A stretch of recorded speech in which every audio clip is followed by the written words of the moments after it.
Classics in Audiobook presents Protagoras, a dialogue by Plato. The Protagoras is a Platonic dialogue set in Athens, during Socrates' visit to the house of Callias, where the celebrated sophist Protagoras is staying with a circle of admirers. The dialogue begins with a conversation between Socrates and a companion before he narrates his encounter with Protagoras the night before. Socrates tells his companion how the young Hippocrates, eager to become Protagoras' pupil, urged him to accompany him, prompting a discussion about the nature and value of sophistic education. When Socrates and Protagoras met, their conversation turned to whether virtue can be taught, with Protagoras offering a long, mythic account of humanity's moral development and Socrates responding with his characteristic analytical questioning. Like Gorgias and other early dialogues that probe the claims of the sophists, Protagoras preserves Socrates' distinctive method of testing arguments through careful definition and logical scrutiny.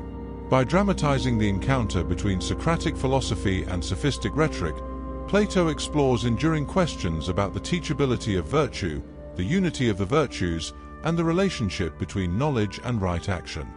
The dialogue also offers a vivid portrait of Athenian intellectual culture in the late 5th century BCE, capturing both the allure and the limitations of sophistic expertise while further shaping the philosophical legacy of Socrates.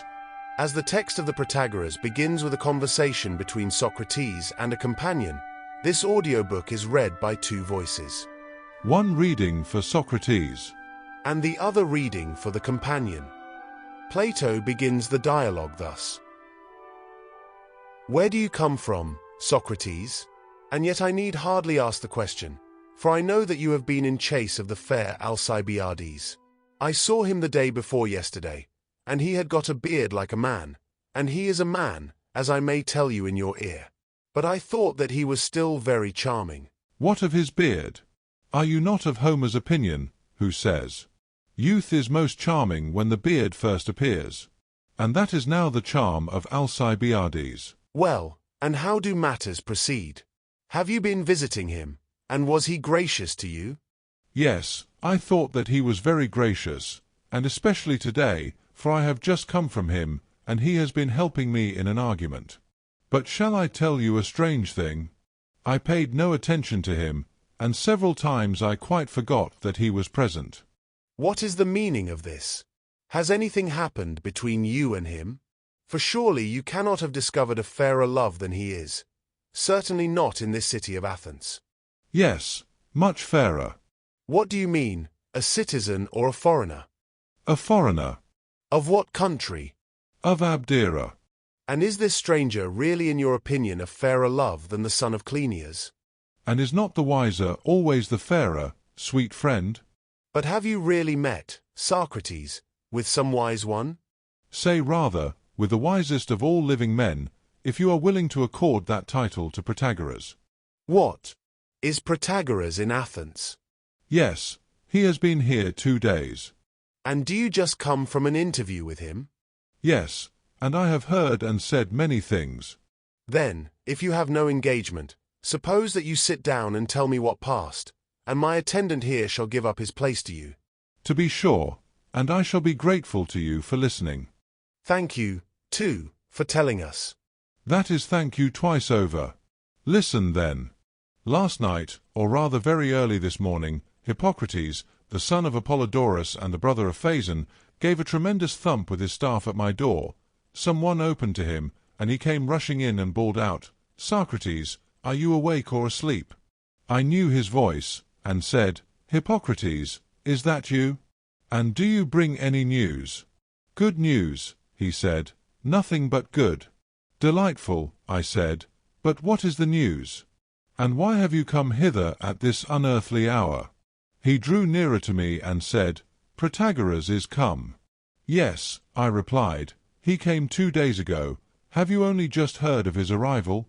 "Yes, by the gods," he said, "but not until yesterday evening." At the same time he felt for the truckle bed, and sat down at my feet, and then he said, "Yesterday quite late in the evening, on my return from Eno whither I had gone in pursuit of my runaway slave Satyrus, as I meant to have told you, if some other matter had not come in the way, on my return, when we had done supper and were about to retire to rest, my brother said to me, Protagoras is come. I was going to you at once, and then I thought that the night was far spent. But the moment sleep left me after my fatigue, I got up and came hither direct. I, who knew the very courageous madness of the man, said, What is the matter? Has Protagoras robbed you of anything? He replied, laughing, Yes, indeed he has, Socrates, of the wisdom which he keeps from me. But, surely, I said, if you give him money, and make friends with him, he will make you as wise as he is himself. Would to heaven, he replied, that this were the case. He might take all that I have, and all that my friends have, if he pleased. But that is why I have come to you now, in order that you may speak to him on my behalf. For I am young, and also I have never seen nor heard him, when he visited Athens before I was but a child, and all men praise him, Socrates. He is reputed to be the most accomplished of speakers. There is no reason why we should not go to him at once, and then we shall find him at home. He lodges, as I hear, with Callias the son of Hippocrates. Let us start. I replied, Not yet, my good friend, the hour is too early. But let us rise and take a turn in the court and wait about there until daybreak. When the day breaks, then we will go. For Protagoras is generally at home, and we shall be sure to find him, never fear. Upon this we got up and walked about in the court, and I thought that I would make trial of the strength of his resolution. So I examined him and put questions to him. Tell me, Hippocrates, I said, as you are going to Protagoras, and will be paying your money to him, what is he to whom you are going? And what will he make of you? If, for example, you had thought of going to Hippocrates of Kos, the Asclepiad, and were about to give him your money, and someone had said to you, You are paying money to your namesake Hippocrates, O Hippocrates, tell me, what is he that you give him money? How would you have answered? I should say, he replied, that I gave money to him as a physician. And what will he make of you? A physician, he said. And if you were resolved to go to Polycletus the Argive, or Pheidias the Athenian, and were intending to give them money, and someone had asked you, What are Polycletus and Pheidias? And why do you give them this money? How would you have answered? I should have answered, that they were statuaries. And what will they make of you? A statuary, of course. Well now, I said, you and I are going to Protagoras, and we are ready to pay him money on your behalf. If our own means are sufficient, and we can gain him with these, we shall be only too glad. But if not, then we are to spend the money of your friends as well. Now suppose that while we are thus enthusiastically pursuing our object someone were to say to us, Tell me, Socrates, and you Hippocrates, what is Protagoras, and why are you going to pay him money? How should we answer? I know that Pheidias is a sculptor, and that Homer is a poet, but what appellation is given to Protagoras? How is he designated? They call him a sophist, Socrates, he replied. Then we are going to pay our money to him in the character of a sophist. Certainly. But suppose a person were to ask this further question, And how about yourself? What will Protagoras make of you, if you go to see him? He answered, with a blush upon his face, for the day was just beginning to dawn, so that I could see him unless this differs in some way from the former instances, I suppose that he will make a sophist of me. By the gods, I said, and are you not ashamed at having to appear before the Hellenes in the character of a sophist?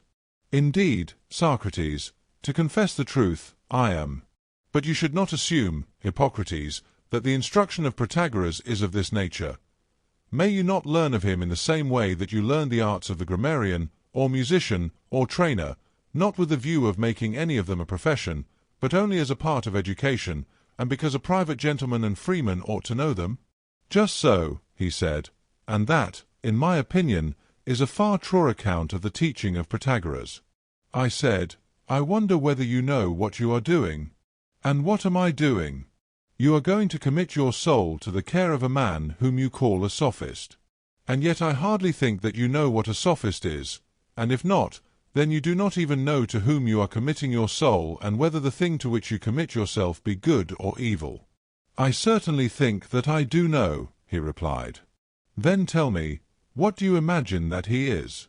I take him to be one who knows wise things, he replied, as his name implies. And might you not, I said, affirm this of the painter and of the carpenter also? Do not they, too, know wise things? But suppose a person were to ask us, in what are the painters wise? We should answer, in what relates to the making of likenesses, and similarly of other things.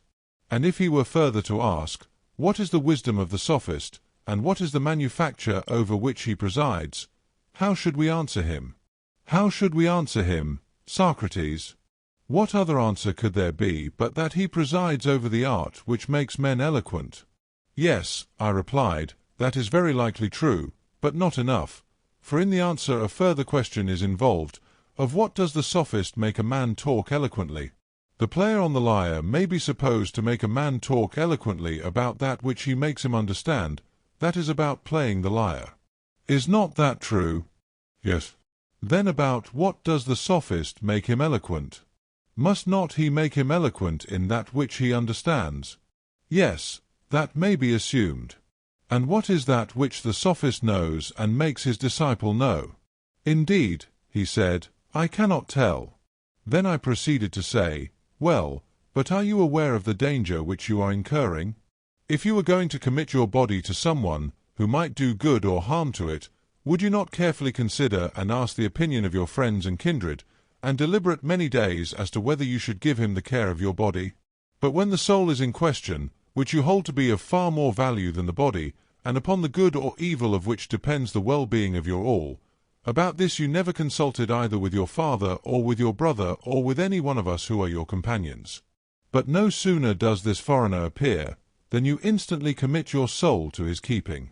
In the evening, as you say, you hear of him, and in the morning you go to him, never deliberating or taking the opinion of any one as to whether you ought to entrust yourself to him or not. You have quite made up your mind that you will at all hazards be a pupil of Protagoras, and are prepared to expend all the property of yourself and of your friends in carrying out at any price this determination, although, as you admit, you do not know him, and have never spoken with him, and you call him a sophist, but are manifestly ignorant of what a sophist is, and yet you are going to commit yourself to his keeping. When he heard me say this, he replied, No other inference, Socrates, can be drawn from your words. I proceeded, Is not a sophist, Hippocrates, one who deals wholesale or retail in the food of the soul? To me that appears to be his nature. And what, Socrates, is the food of the soul? Surely, I said, knowledge is the food of the soul, and we must take care, my friend, that the sophist does not deceive us when he praises what he sells, like the dealers wholesale or retail who sell the food of the body, for they praise indiscriminately all their goods, without knowing what are really beneficial or hurtful. Neither do their customers know, with the exception of any trainer or physician who may happen to buy of them.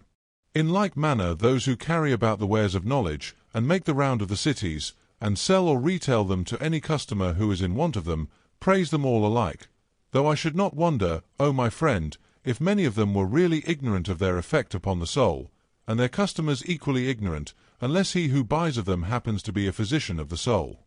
If, therefore, you have understanding of what is good and evil, you may safely buy knowledge of Protagoras or of any one.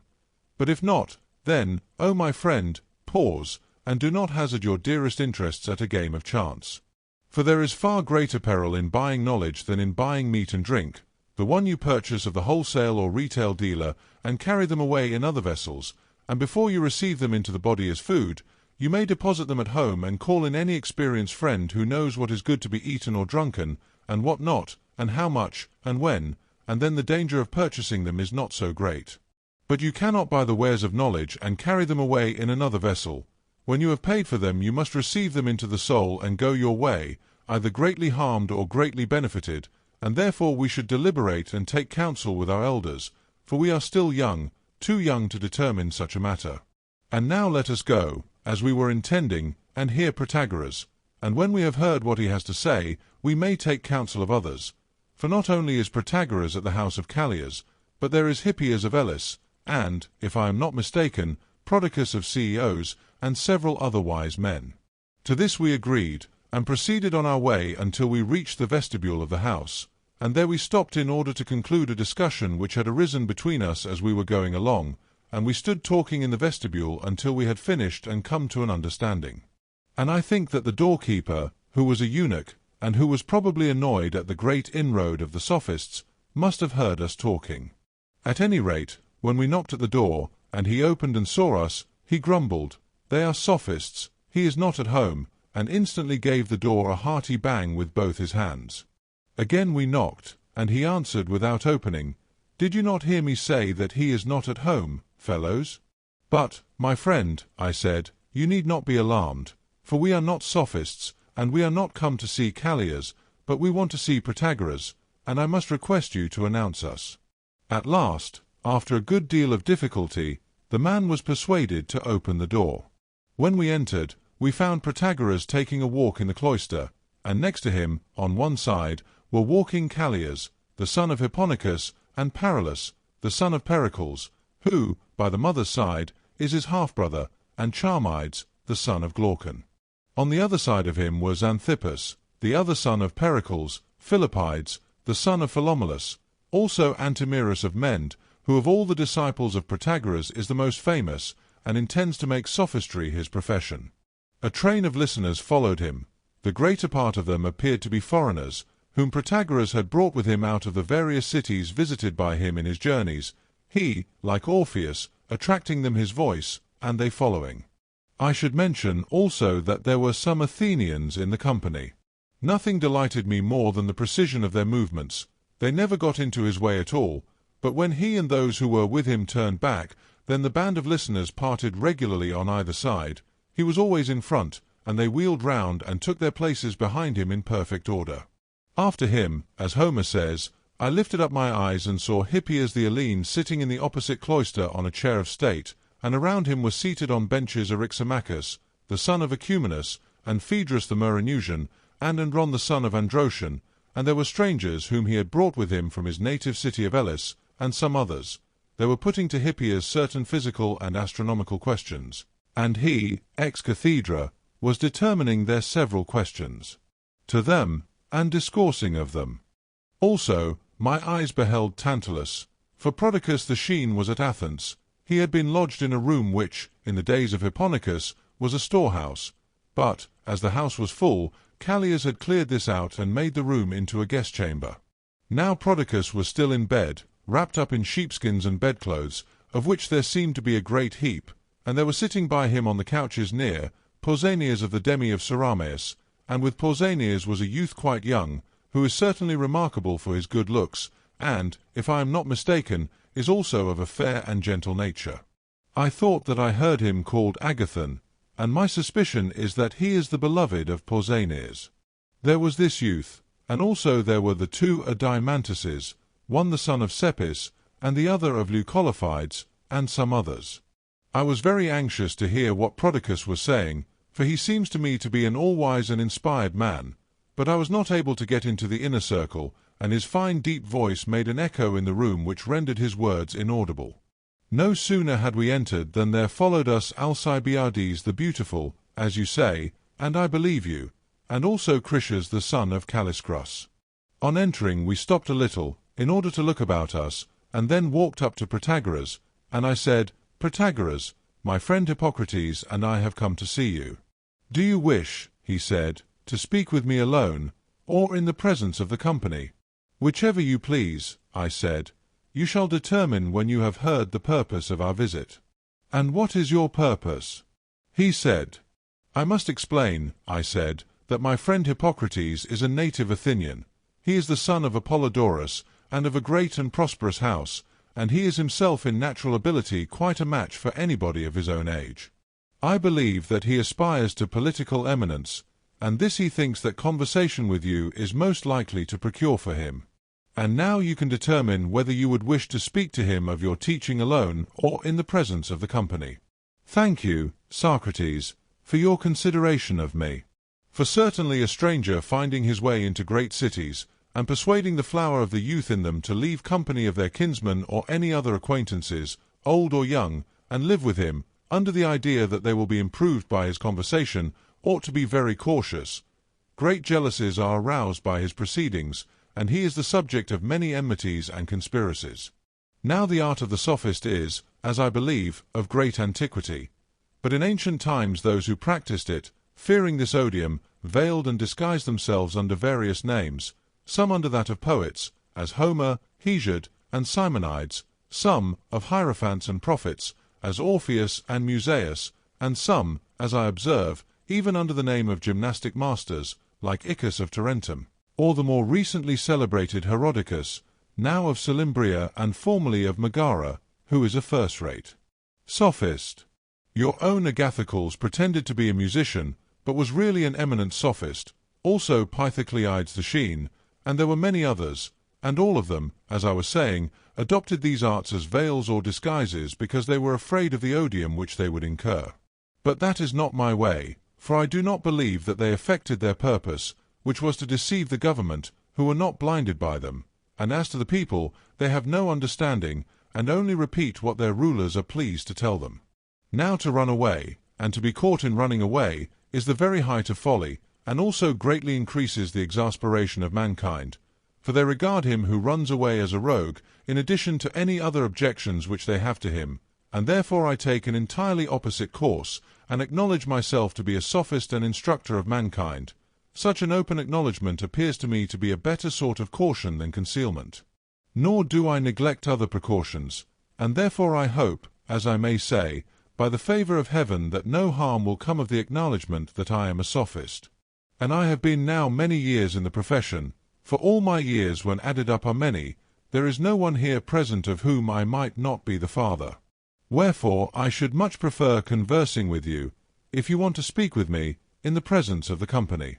As I suspected that he would like to have a little display and glorification in the presence of Prodicus and Hippias, and would gladly show us to them in the light of his admirers, I said, but why should we not summon Prodicus and Hippias and their friends to hear us?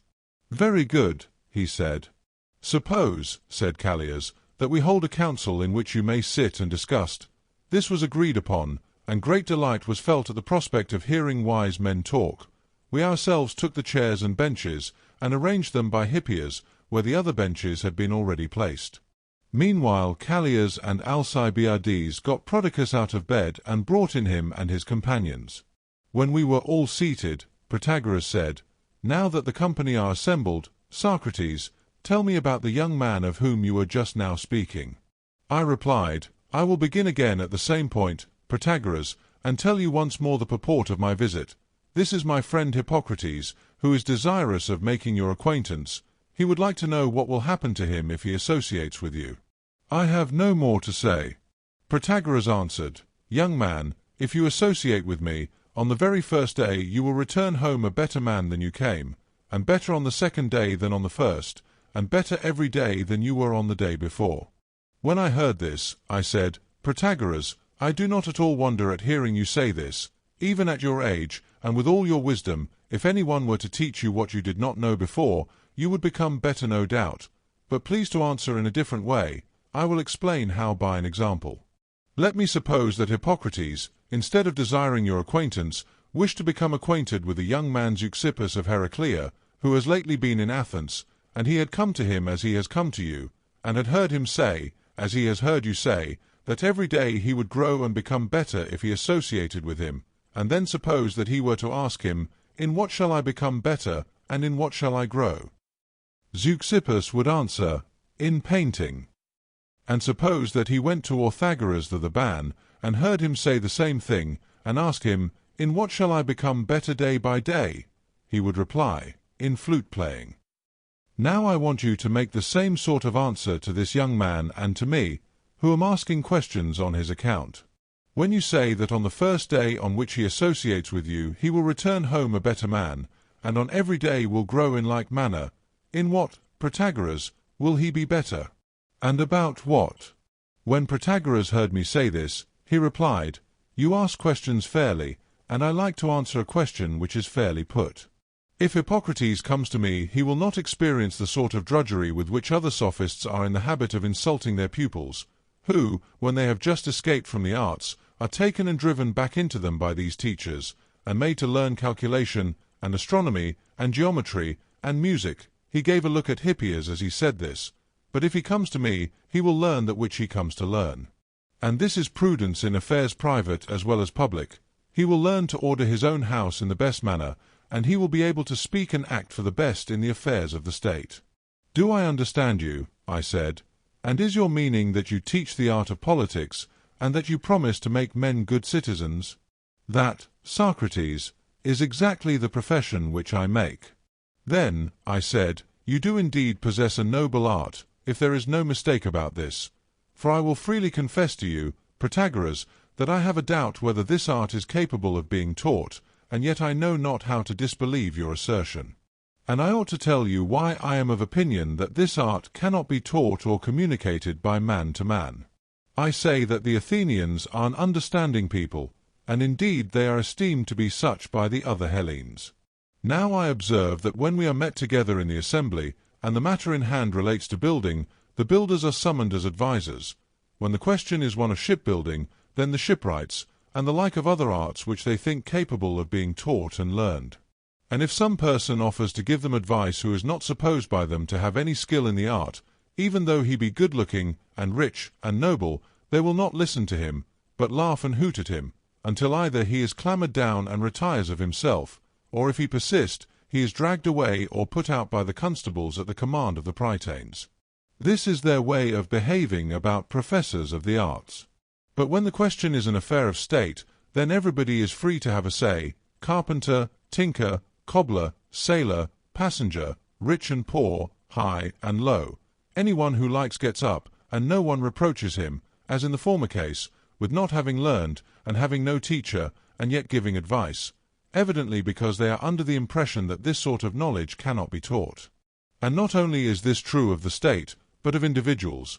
The best and wisest of our citizens are unable to impart their political wisdom to others, as for example, Pericles, the father of these young men, who gave them excellent instruction in all that could be learned from masters, in his own department of politics neither taught them, nor gave them teachers. But they were allowed to wander at their own free will in a sort of hope that they would light upon virtue of their own accord. Or take another example. There was Callias, the younger brother of our friend Alcibiades, of whom this very same Pericles was the guardian, and he being in fact under the apprehension that Callias would be corrupted by Alcibiades, took him away, and placed him in the house of Ariphaon to be educated. But before 6 months had elapsed, Ariphaon sent him back, not knowing what to do with him. And I could mention numberless other instances of persons who were good themselves, and never yet made any one else good, whether friend or stranger. Now I, Protagoras, having these examples before me, am inclined to think that virtue cannot be taught.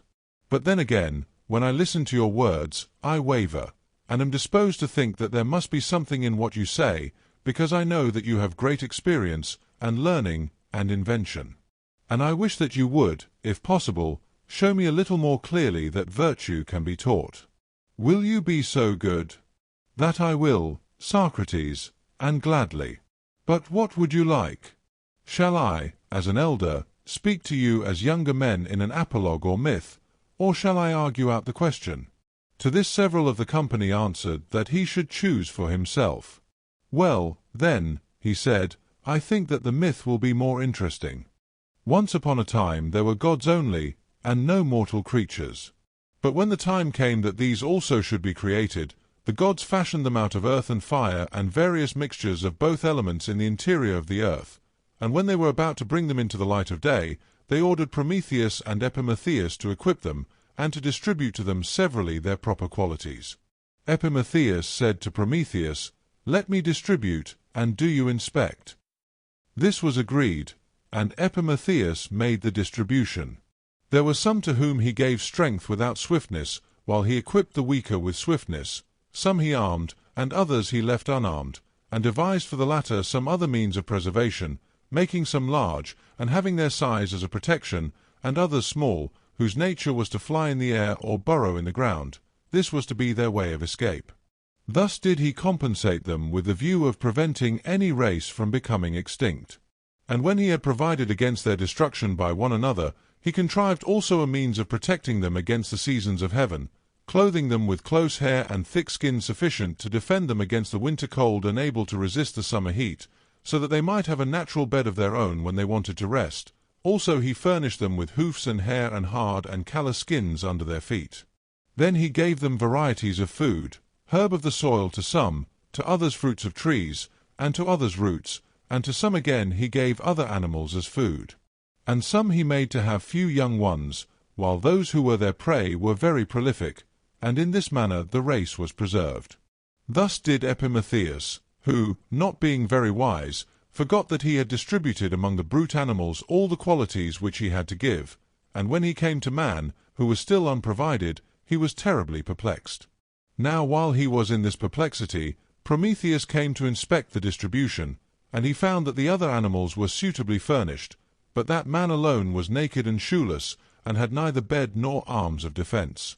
The appointed hour was approaching when man in his turn was to go forth into the light of day, and Prometheus, not knowing how he could devise his salvation, stole the mechanical arts of Hephaestus and Athene, and fire with them. They could neither have been acquired nor used without fire, and gave them to man. Thus man had the wisdom necessary to the support of life, but political wisdom he had not, for that was in the keeping of Zeus, and the power of Prometheus did not extend to entering into the citadel of heaven, where Zeus dwelt, who moreover had terrible sentinels.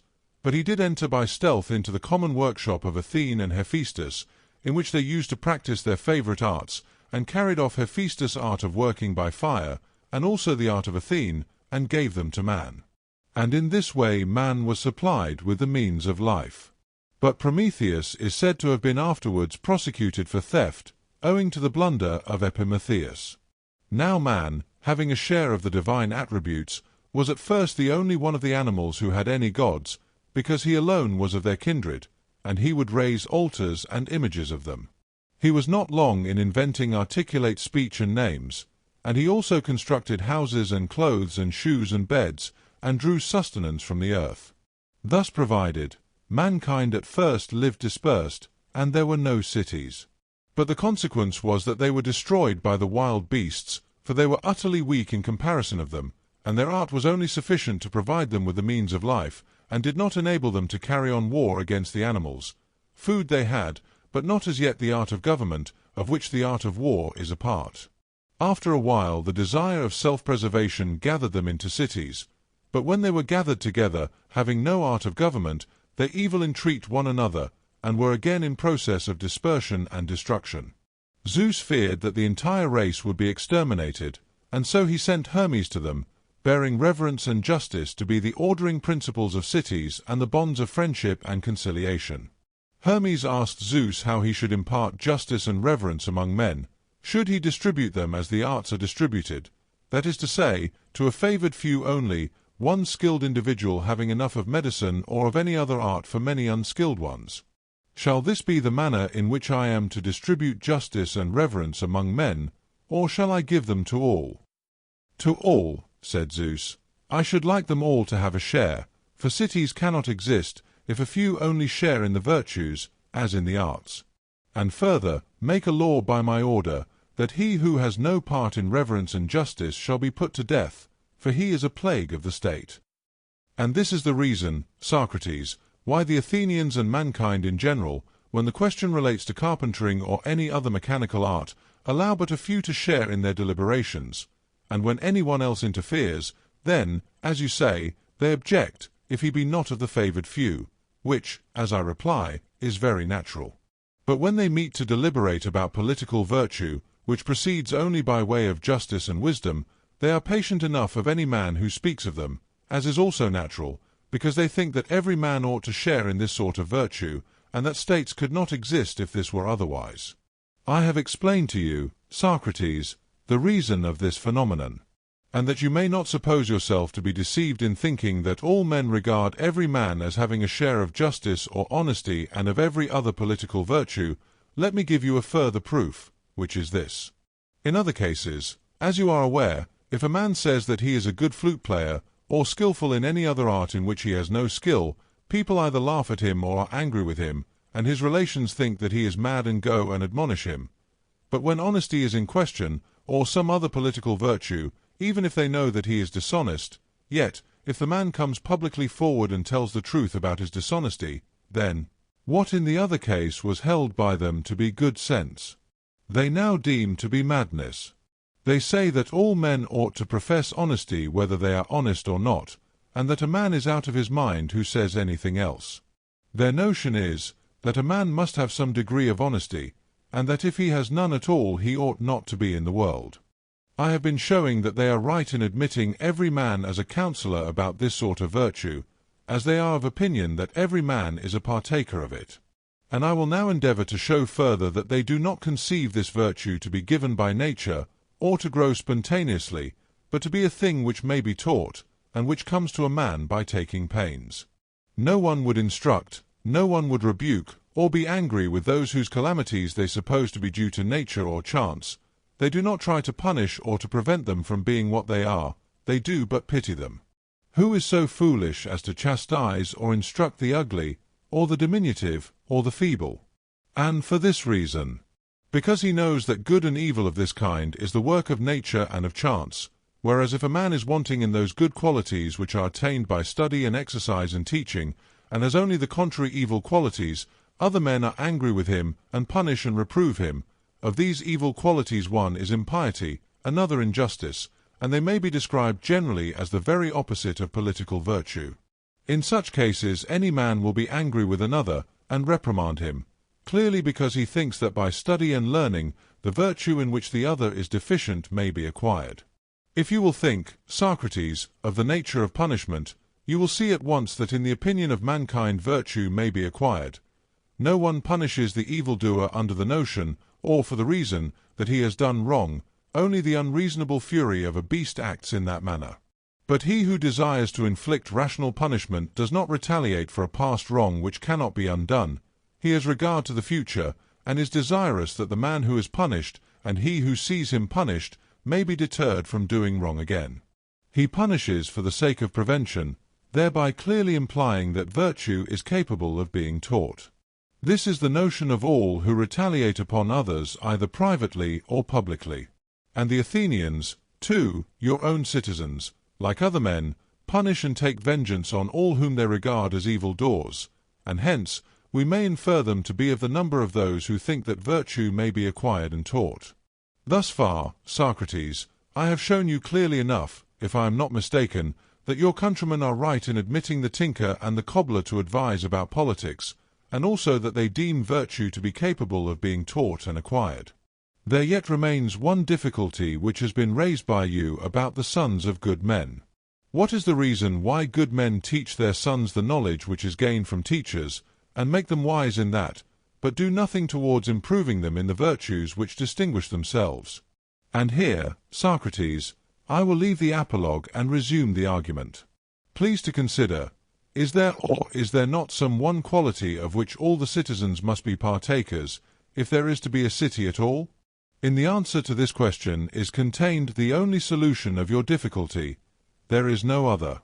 For if there be any such quality, and this quality or unity is not the art of the carpenter, or the smith, or the potter, but justice and temperance and holiness and, in a word, manly virtue, if this is the quality of which all men must be partakers, and which is the very condition of their learning or doing anything else, and if he who is wanting in this, whether he be a child only or a grown-up man or woman, must be taught and punished, until by punishment he becomes better, and he who rebels against instruction and punishment is either exiled or condemned to death under the idea that he is incurable.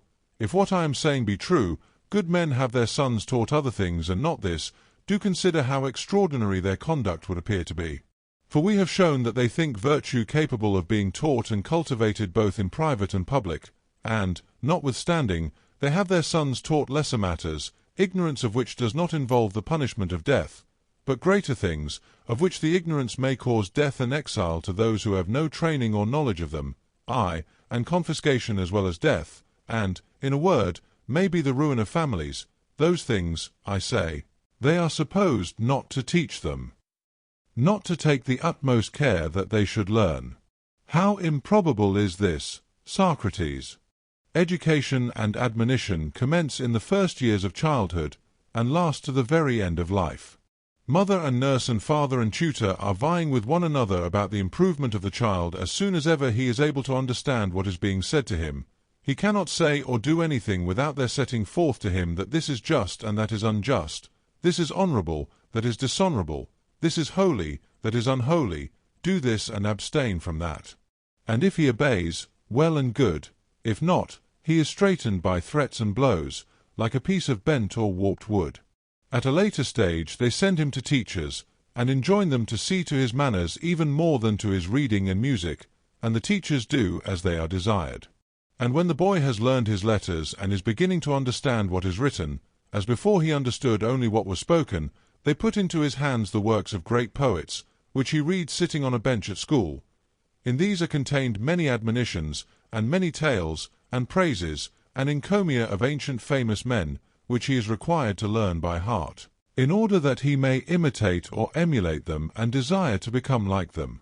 Then, again, the teachers of the lyre take similar care that their young disciple is temperate and gets into no mischief, and when they have taught him the use of the lyre, they introduce him to the poems of other excellent poets, who are the lyric poets, and these they set to music, and make their harmonies and rhythms quite familiar to the children's souls, in order that they may learn to be more gentle and harmonious and rhythmical, and so more fitted for speech and action, for the life of man in every part has need of harmony and rhythm.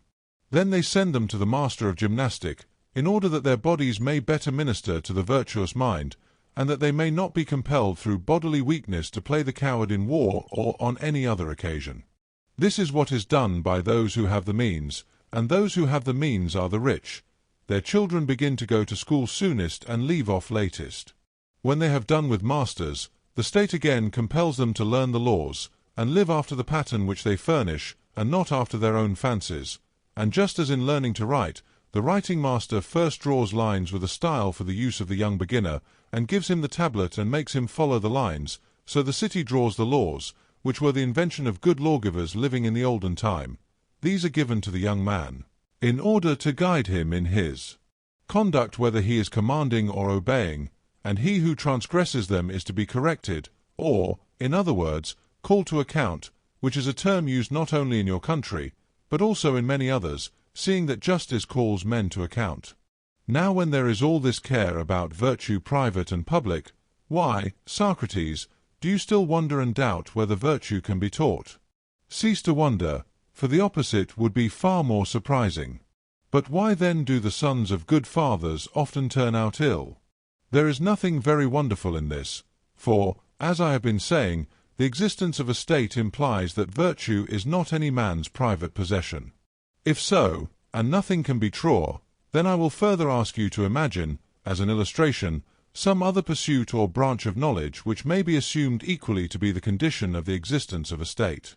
Suppose that there could be no state unless we were all flute players, as far as each had the capacity, and everybody was freely teaching everybody the art, both in private and public, and reproving the bad player as freely and openly as every man now teaches justice and the laws, not concealing them as he would conceal the other arts, but imparting them, for all of us have a mutual interest in the justice and virtue of one another. And this is the reason why every one is so ready to teach justice and the laws. Suppose, I say, that there were the same readiness and liberality among us in teaching one another flute-playing, do you imagine, Socrates, that the sons of good flute-players would be more likely to be good than the sons of bad ones? I think not. Would not their sons grow up to be distinguished or undistinguished according to their own natural capacities as flute-players, and the son of a good player would often turn out to be a bad one, and the son of a bad player to be a good one? All flute-players would be good enough in comparison of those who were ignorant and unacquainted with the art of flute-playing. In like manner, I would have you consider that he who appears to you to be the worst of those who have been brought up in laws and humanities would appear to be a just man and a master of justice if he were to be compared with men who had no education, or courts of justice, or laws, or any restraints upon them which compelled them to practice virtue, with the savages, for example, whom the poet Hippocrates exhibited on the stage at the last year's Lenaean festival. If you were living among men such as the man-haters in his chorus, you would be only too glad to meet with Eurybates and Fernandes, and you would sorrowfully long to revisit the rascality of this part of the world. You, Socrates, are discontented, and why? Because all men are teachers of virtue, each one according to his ability, and you say, where are the teachers? You might as well ask, Who teaches Greek? For of that too there will not be any teachers found. Or you might ask, who is to teach the sons of our artisans this same art which they have learned of their fathers? He and his fellow workmen have taught them to the best of their ability, but who will carry them further in their arts? And you would certainly have a difficulty, Socrates, in finding a teacher of them, but there would be no difficulty in finding a teacher of those who are wholly ignorant. And this is true of virtue or of anything else. If a man is better able than we are to promote virtue ever so little, we must be content with the result. A teacher of this sort I believe myself to be, and above all other men to have the knowledge which makes a man noble and good, and I give my pupils their money's worth, and even more, as they themselves confess. And therefore I have introduced the following mode of payment.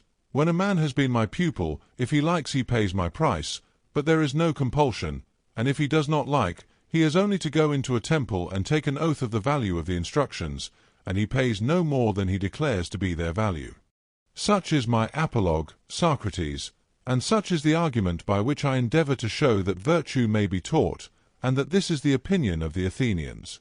And I have also attempted to show that you are not to wonder at good fathers having bad sons, or at good sons having bad fathers, of which the sons of Polycletus afford an example, who are the companions of our friends here, Paralus and Xanthippus, but are nothing in comparison with their father, and this is true of the sons of many other artists. As yet I ought not to say the same of Paralus and Xanthippus themselves, for they are young and there is still hope of them. Protagoras ended, and in my ear. So charming left his voice, that I the while thought him still speaking, still stood fixed to hear, borrowed by Milton, Paradise Lost. At length, when the truth dawned upon me, that he had really finished, not without difficulty I began to collect myself, and looking at Hippocrates, I said to him, O son of Apollodorus, how deeply grateful I am to you for having brought me hither. I would not have missed the speech of Protagoras for a great deal. For I used to imagine that no human care could make men good, but I know better now. Yet I have still one very small difficulty which I am sure that Protagoras will easily explain, as he has already explained so much. If a man were to go and consult Pericles or any of our great speakers about these matters, he might perhaps hear as fine a discourse. But then when one has a question to ask of any of them, like books, they can neither answer nor ask, and if any one challenges the least particular of their speech, they go ringing on in a long harangue, like brazen pots, which when they are struck continue to sound unless some one puts his hand upon them. Whereas our friend Protagoras can not only make a good speech, as he has already shown, but when he is asked a question he can answer briefly, and when he asks he will wait and hear the answer, and this is a very rare gift. Now I, Protagoras, want to ask of you a little question, which if you will only answer, I shall be quite satisfied. You were saying that virtue can be taught, that I will take upon your authority, and there is no one to whom I am more ready to trust. But I marvel at one thing about which I should like to have my mind set at rest. You were speaking of Zeus sending justice and reverence to men, and several times while you were speaking, justice, and temperance, and holiness, and all these qualities, were described by you as if together they made up virtue. Now I want you to tell me truly whether virtue is one whole, of which justice and temperance and holiness are parts, or whether all these are only the names of one and the same thing. That is the doubt which still lingers in my mind. There is no difficulty, Socrates, in answering that the qualities of which you are speaking are the parts of virtue which is one.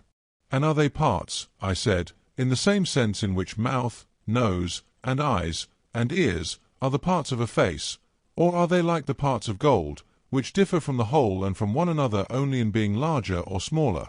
I should say that they differed, Socrates, in the first way. They are related to one another as the parts of a face are related to the whole face. And do men have some one part and some another part of virtue? Or if a man has one part, must he also have all the others?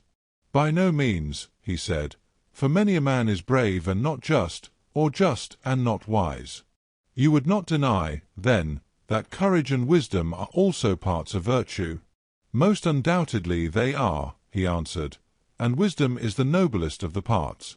And they are all different from one another? I said, yes. And has each of them a distinct function like the parts of the face? The eye, for example, is not like the ear, and has not the same functions, and the other parts are none of them like one another, either in their functions or in any other way. I want to know whether the comparison holds concerning the parts of virtue. Do they also differ from one another in themselves and in their functions? For that is clearly what the simile would imply. Yes, Socrates, you are right in supposing that they differ.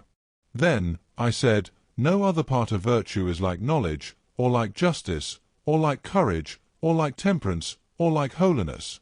No, he answered. Well then, I said, suppose that you and I inquire into their natures. And first, you would agree with me that justice is of the nature of a thing, would you not? That is my opinion. Would it not be yours also? Mine also, he said. And suppose that someone were to ask us, saying, O Protagoras, and you, Socrates, what about this thing which you are calling justice, is it just or unjust? And I were to answer, just, would you vote with me or against me? With you, he said. Thereupon I should answer to him who asked me, that justice is of the nature of the just. Would not you? Yes, he said.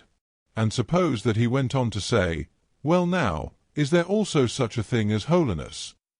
We should answer, yes, if I am not mistaken. Yes, he said. Which you would also acknowledge to be a thing, should we not say so? He assented. And is this a sort of thing which is of the nature of the holy, or of the nature of the unholy? I should be angry at his putting such a question, and should say, peace, man, nothing can be holy if holiness is not holy. What would you say?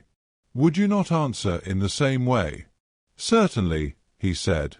And then after this suppose that he came and asked us, what were you saying just now? Perhaps I may not have heard you rightly, but you seem to me to be saying that the parts of virtue were not the same as one another. I should reply, you certainly heard that said, but not, as you imagine, by me, for I only asked the question. Protagoras gave the answer.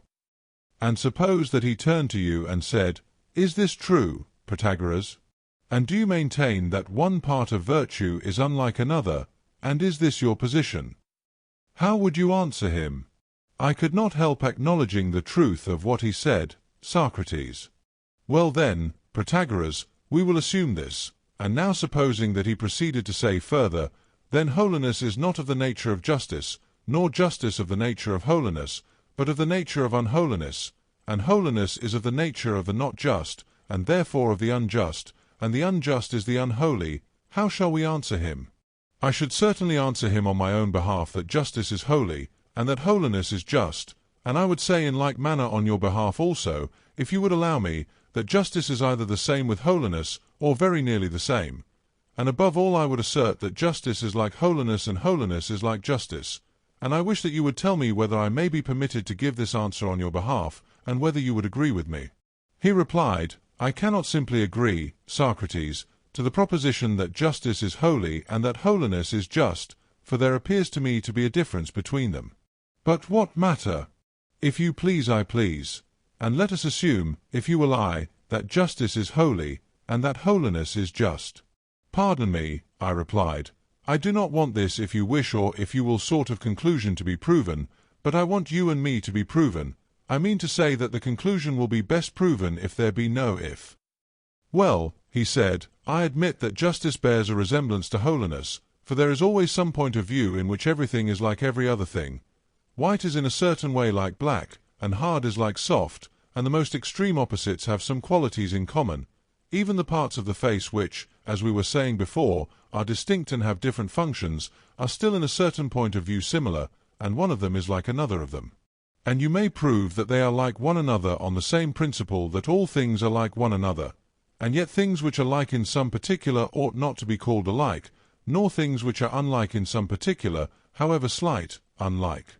And do you think, I said in a tone of surprise, that justice and holiness have but a small degree of likeness? Certainly not, any more than I agree with what I understand to be your view. Well, I said, as you appear to have a difficulty about this, let us take another of the examples which you mentioned instead. Do you admit the existence of folly? I do. And is not wisdom the very opposite of folly? That is true, he said. And when men act rightly and advantageously, they seem to you to be temperate. Yes, he said. And temperance makes them temperate. Certainly. And they who do not act rightly act foolishly, and in acting thus are not temperate. I agree, he said. Then to act foolishly is the opposite of acting temperately. He assented. And foolish actions are done by folly, and temperate actions by temperance. He agreed. And that is done strongly which is done by strength, and that which is weakly done by weakness. He assented. And that which is done with swiftness is done swiftly, and that which is done with slowness, slowly. He assented again. And that which is done in the same manner is done by the same, and that which is done in an opposite manner by the opposite. He agreed. Once more, I said, is there anything beautiful? Yes. To which the only opposite is the ugly? There is no other. And is there anything good? There is. To which the only opposite is the evil? There is no other. And there is the acute in sound? True. To which the only opposite is the grave? There is no other, he said, but that. Then every opposite has one opposite only and no more. He assented. Then now, I said, let us recapitulate our admissions. First of all, we admitted that everything has one opposite and not more than one. We did so. And we admitted also that what was done in opposite ways was done by opposites. Yes. And that which was done foolishly, as we further admitted, was done in the opposite way to that which was done temperately. Yes. And that which was done temperately was done by temperance, and that which was done foolishly by folly. He agreed. And that which is done in opposite ways is done by opposites. Yes. And one thing is done by temperance, and quite another thing by folly. Yes. And in opposite ways. Certainly. And therefore by opposites, then folly is the opposite of temperance. Clearly. And do you remember that folly has already been acknowledged by us to be the opposite of wisdom? He assented. And we said that everything has only one opposite. Yes. Then, Protagoras, which of the two assertions shall we renounce? One says that everything has but one opposite, the other that wisdom is distinct from temperance, and that both of them are parts of virtue, and that they are not only distinct, but dissimilar, both in themselves and in their functions, like the parts of a face. Which of these two assertions shall we renounce? For both of them together are certainly not in harmony, they do not accord or agree, for how can they be said to agree if everything is assumed to have only one opposite and not more than one, and yet folly, which is one, has clearly the two opposites, wisdom and temperance? Is not that true, Protagoras? What else would you say? He assented, but with great reluctance. Then temperance and wisdom are the same, as before justice and holiness appeared to us to be nearly the same. And now, Protagoras, I said, we must finish the inquiry, and not faint. Do you think that an unjust man can be temperate in his injustice? I should be ashamed, Socrates, he said, to acknowledge this, which nevertheless many may be found to assert. And shall I argue with them or with you? I replied. I would rather, he said, that you should argue with the many first, if you will. Whichever you please, if you will only answer me and say whether you are of their opinion or not. My object is to test the validity of the argument, and yet the result may be that I who ask and you who answer may both be put on our trial. Protagoras at first made a show of refusing, as he said that the argument was not encouraging. At length, he consented to answer. Now then, I said, begin at the beginning and answer me. You think that some men are temperate, and yet unjust. Yes, he said, let that be admitted. And temperance is good sense. Yes. And good sense is good counsel in doing injustice. Granted. If they succeed, I said, or if they do not succeed. If they succeed. And you would admit the existence of goods. Yes. And is the good that which is expedient for man? Yes, indeed, he said, and there are some things which may be inexpedient, and yet I call them good. I thought that Protagoras was getting ruffled and excited. He seemed to be setting himself in an attitude of war. Seeing this, I minded my business, and gently said, "When you say, Protagoras, that things inexpedient are good, do you mean inexpedient for man only, or inexpedient altogether? And do you call the latter good?"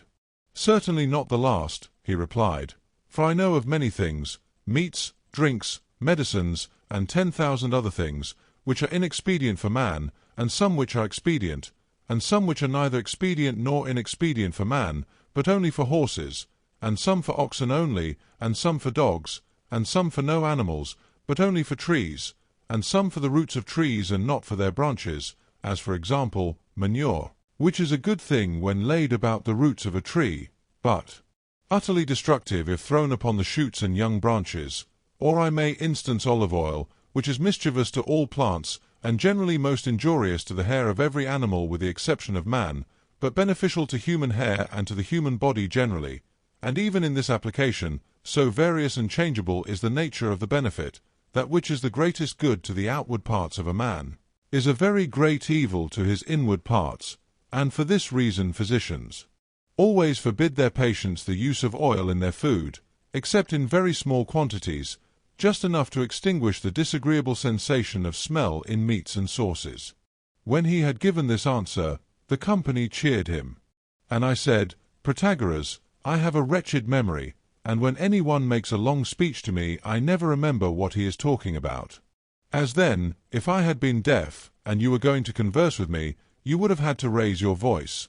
So now, having such a bad memory, I will ask you to cut your answers shorter, if you would take me with you." "What do you mean?" He said, "How am I to shorten my answers? Shall I make them too short?" "Certainly not," I said. "But short enough." "Yes," I said. "Shall I answer what appears to me to be short enough, or what appears to you to be short enough?" "I have heard," I said, "that you can speak and teach others to speak about the same things at such length that words never seem to fail, or with such brevity that no one could use fewer of them. Please, therefore, if you talk with me, to adopt the latter or more compendious method." "Socrates," he replied, "many a battle of words have I fought, and if I had followed the method of disputation which my adversaries desired, as you want me to do, I should have been no better than another, and the name of Protagoras would have been nowhere." I saw that he was not satisfied with his previous answers, and that he would not play the part of answerer any more if he could help, and I considered that there was no call upon me to continue the conversation. So I said, "Protagoras, I do not wish to force the conversation upon you if you had rather not, but when you are willing to argue with me in such a way that I can follow you, then I will argue with you. Now you, as is said of you by others, and as you say of yourself, are able to have discussions in shorter forms of speech as well as in longer, for you are master of wisdom, but I cannot manage these long speeches. I only wish that I could. You, on the other hand, who are capable of either, ought to speak shorter as I beg you, and then we might converse. But I see that you are disinclined, and as I have an engagement which will prevent my staying to hear you at greater length, for I have to be in another place, I will depart, although I should have liked to have heard you." Thus I spoke, and was rising from my seat, when Callias seized me by the right hand, and in his left hand caught hold of this old cloak of mine. He said, "We cannot let you go, Socrates, for if you leave us there will be an end of our discussions. I must therefore beg you to remain, as there is nothing in the world that I should like better than to hear you and Protagoras discourse. Do not deny the company this pleasure." Now I had got up, and was in the act of departure. "Son of Hippocrates," I replied, "I have always admired, and do now heartily applaud and love your philosophical spirit, and I would gladly comply with your request, if I could. But the truth is that I cannot. And what you ask is as great an impossibility to me, as if you bade me run a race with Chryson of Himera, when in his prime, or with some one of the long or day course runners. To such a request I should reply that I would fain ask the same of my own legs, but they refuse to comply. And therefore, if you want to see Chryson and me in the same stadium, you must bid him slacken his speed to mine, for I cannot run quickly, and he can run slowly. And in like manner, if you want to hear me and Protagoras discoursing, You must ask him to shorten his answers, and keep to the point, as he did at first. If not, how can there be any discussion?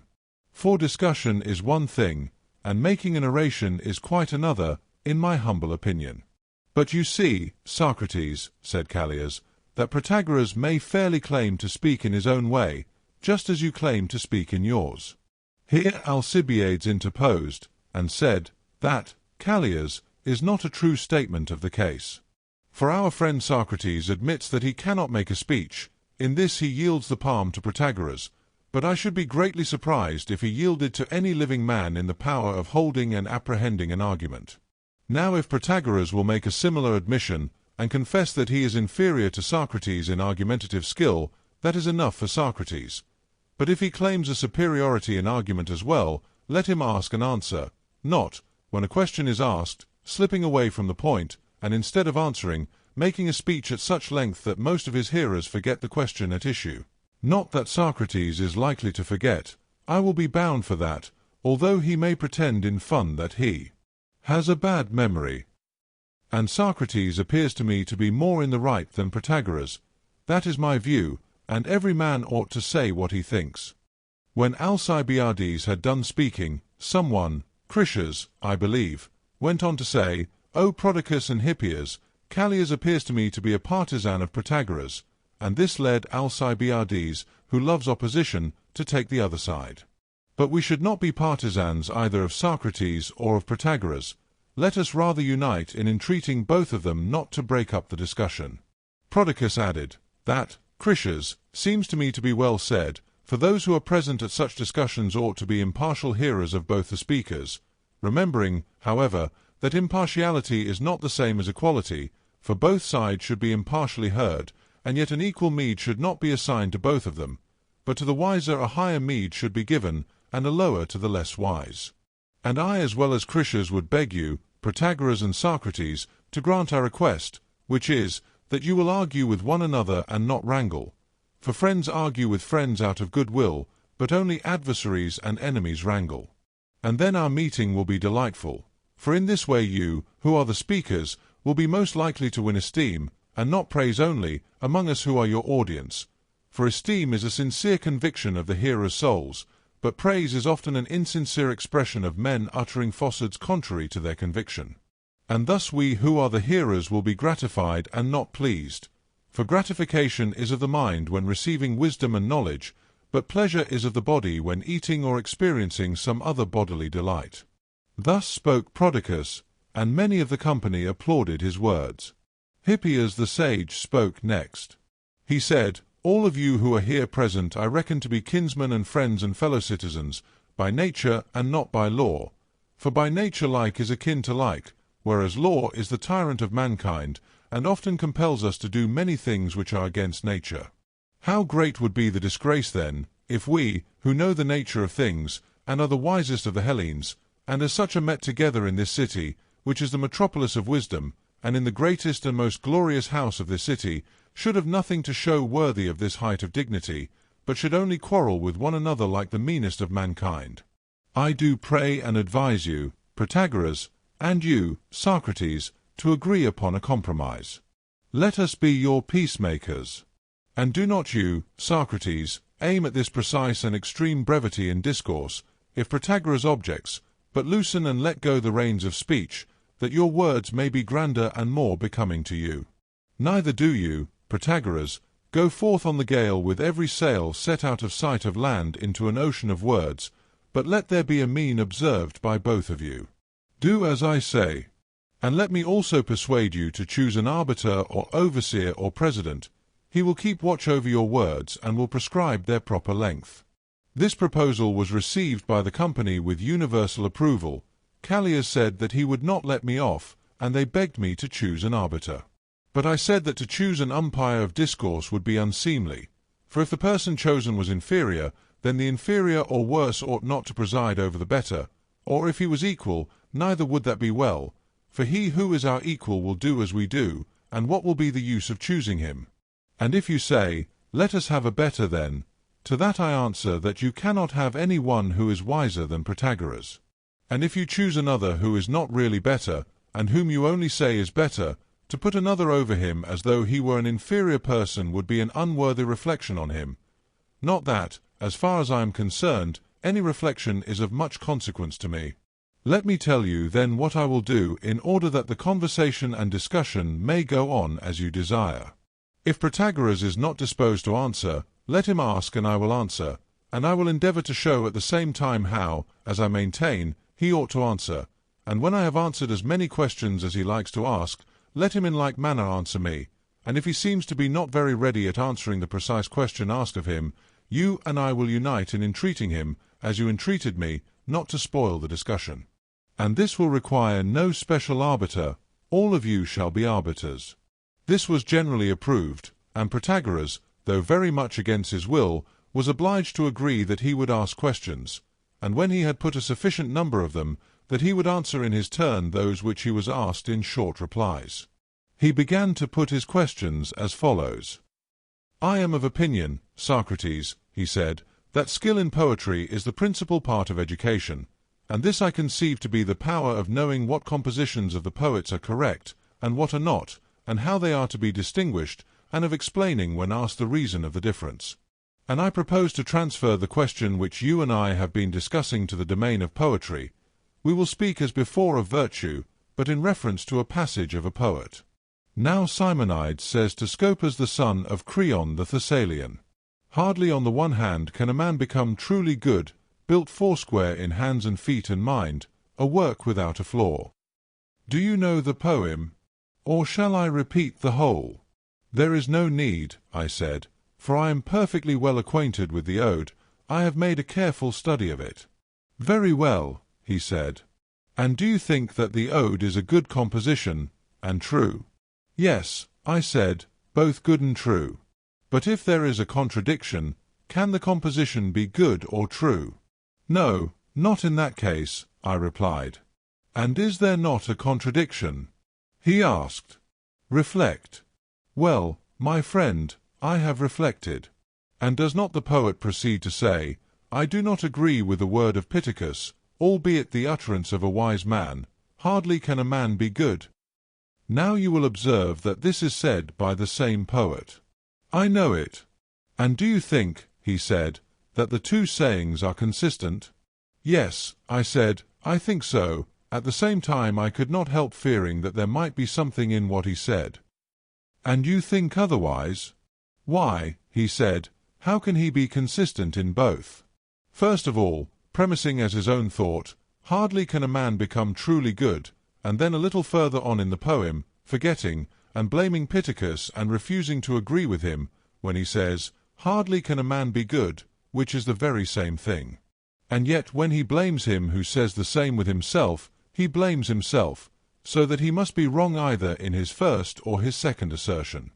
Many of the audience cheered and applauded this, and I felt at first giddy and faint, as if I had received a blow from the hand of an expert boxer, when I heard his words and the sound of the cheering, and to confess the truth, I wanted to get time to think what the meaning of the poet really was. So I turned to Prodicus and called him. Prodicus, I said, Simonides is a countryman of yours, and you ought to come to his aid. I must appeal to you, like the river Scamander in Homer, who, when beleaguered by Achilles, summons the Simwar to aid him, saying, Brother dear, let us both together stay the force of the hero, Illinois. And I summon you, for I am afraid that Protagoras will make an end of Simonides. Now is the time to rehabilitate Simonides, by the application of your philosophy of synonyms, which enables you to distinguish will and wish, and make other charming distinctions like those which you drew just now. And I should like to know whether you would agree with me, for I am of opinion that there is no contradiction in the words of Simonides. And first of all I wish that you would say whether, in your opinion, Prodicus, being is the same as becoming. Not the same, certainly, replied Prodicus. Did not Simonides first set forth, as his own view, that hardly can a man become truly good? Quite right, said Prodicus. And then he blames Pittacus, not, as Protagoras imagines, for repeating that which he says himself, but for saying something different from himself. Pittacus does not say as Simonides says, that hardly can a man become good, but hardly can a man be good, and our friend Prodicus would maintain that being, Protagoras, is not the same as becoming, and if they are not the same, then Simonides is not inconsistent with himself. I dare say that Prodicus and many others would say, as Hesiod says, on the one hand, hardly can a man become good, for the gods have made virtue the reward of toil. But on the other hand, when you have climbed the height, then, to retain virtue, however difficult the acquisition, is easy. Works and days. Prodicus heard and approved, but Protagoras said, "Your correction, Socrates, involves a greater error than is contained in the sentence which you are correcting." "Alas!" I said, "Protagoras, then I am a sorry physician, and do but aggravate a disorder which I am seeking to cure." "Such is the fact," he said. "How so?" I asked. "The poet," he replied, "could never have made such a mistake as to say that virtue, which in the opinion of all men is the hardest of all things, can be easily retained." "Well," I said, "and how fortunate are we in having Prodicus among us at the right moment, for he has a wisdom, Protagoras, which, as I imagine, is more than human and of very ancient date, and may be as old as Simonides or even older. Learned as you are in many things, you appear to know nothing of this, but I know, for I am a disciple of his. And now, if I am not mistaken, you do not understand the word hard, chalopon, in the sense which Simonides intended, and I must correct you, as Prodicus corrects me when I use the word awful, dainon, as a term of praise. If I say that Protagoras or anyone else is an awfully wise man, he asks me if I am not ashamed of calling that which is good awful, and then he explains to me that the term awful is always taken in a bad sense, and that no one speaks of being awfully healthy or wealthy, or of awful peace, but of awful disease, awful war, awful poverty, meaning by the term awful, evil. And I think that Simonides and his countrymen the Scenes, when they spoke of hard, meant evil, or something which you do not understand. Let us ask Prodicus, for he ought to be able to answer questions about the dialect of Simonides. What did he mean, Prodicus, by the term hard? "Evil," said Prodicus. "And therefore," I said, "Prodicus, he blames Pittacus for saying, 'Hard is the good,' just as if that were equivalent to saying, 'Evil is the good.'" "Yes," he said, "that was certainly his meaning, and he is twitting Pittacus with ignorance of the use of terms, which in a lesbian, who has been accustomed to speak a barbarous language, is natural." "Do you hear, Protagoras," I asked, "what our friend Prodicus is saying? And have you an answer for him?"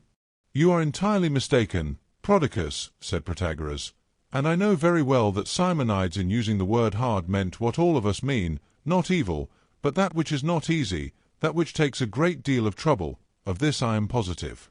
I said, "I also incline to believe, Protagoras, that this was the meaning of Simonides, of which our friend Prodicus was very well aware, but he thought that he would make fun, and try if you could maintain your thesis, for that Simonides could never have meant the other is clearly proved by the context, in which he says that God only has this gift.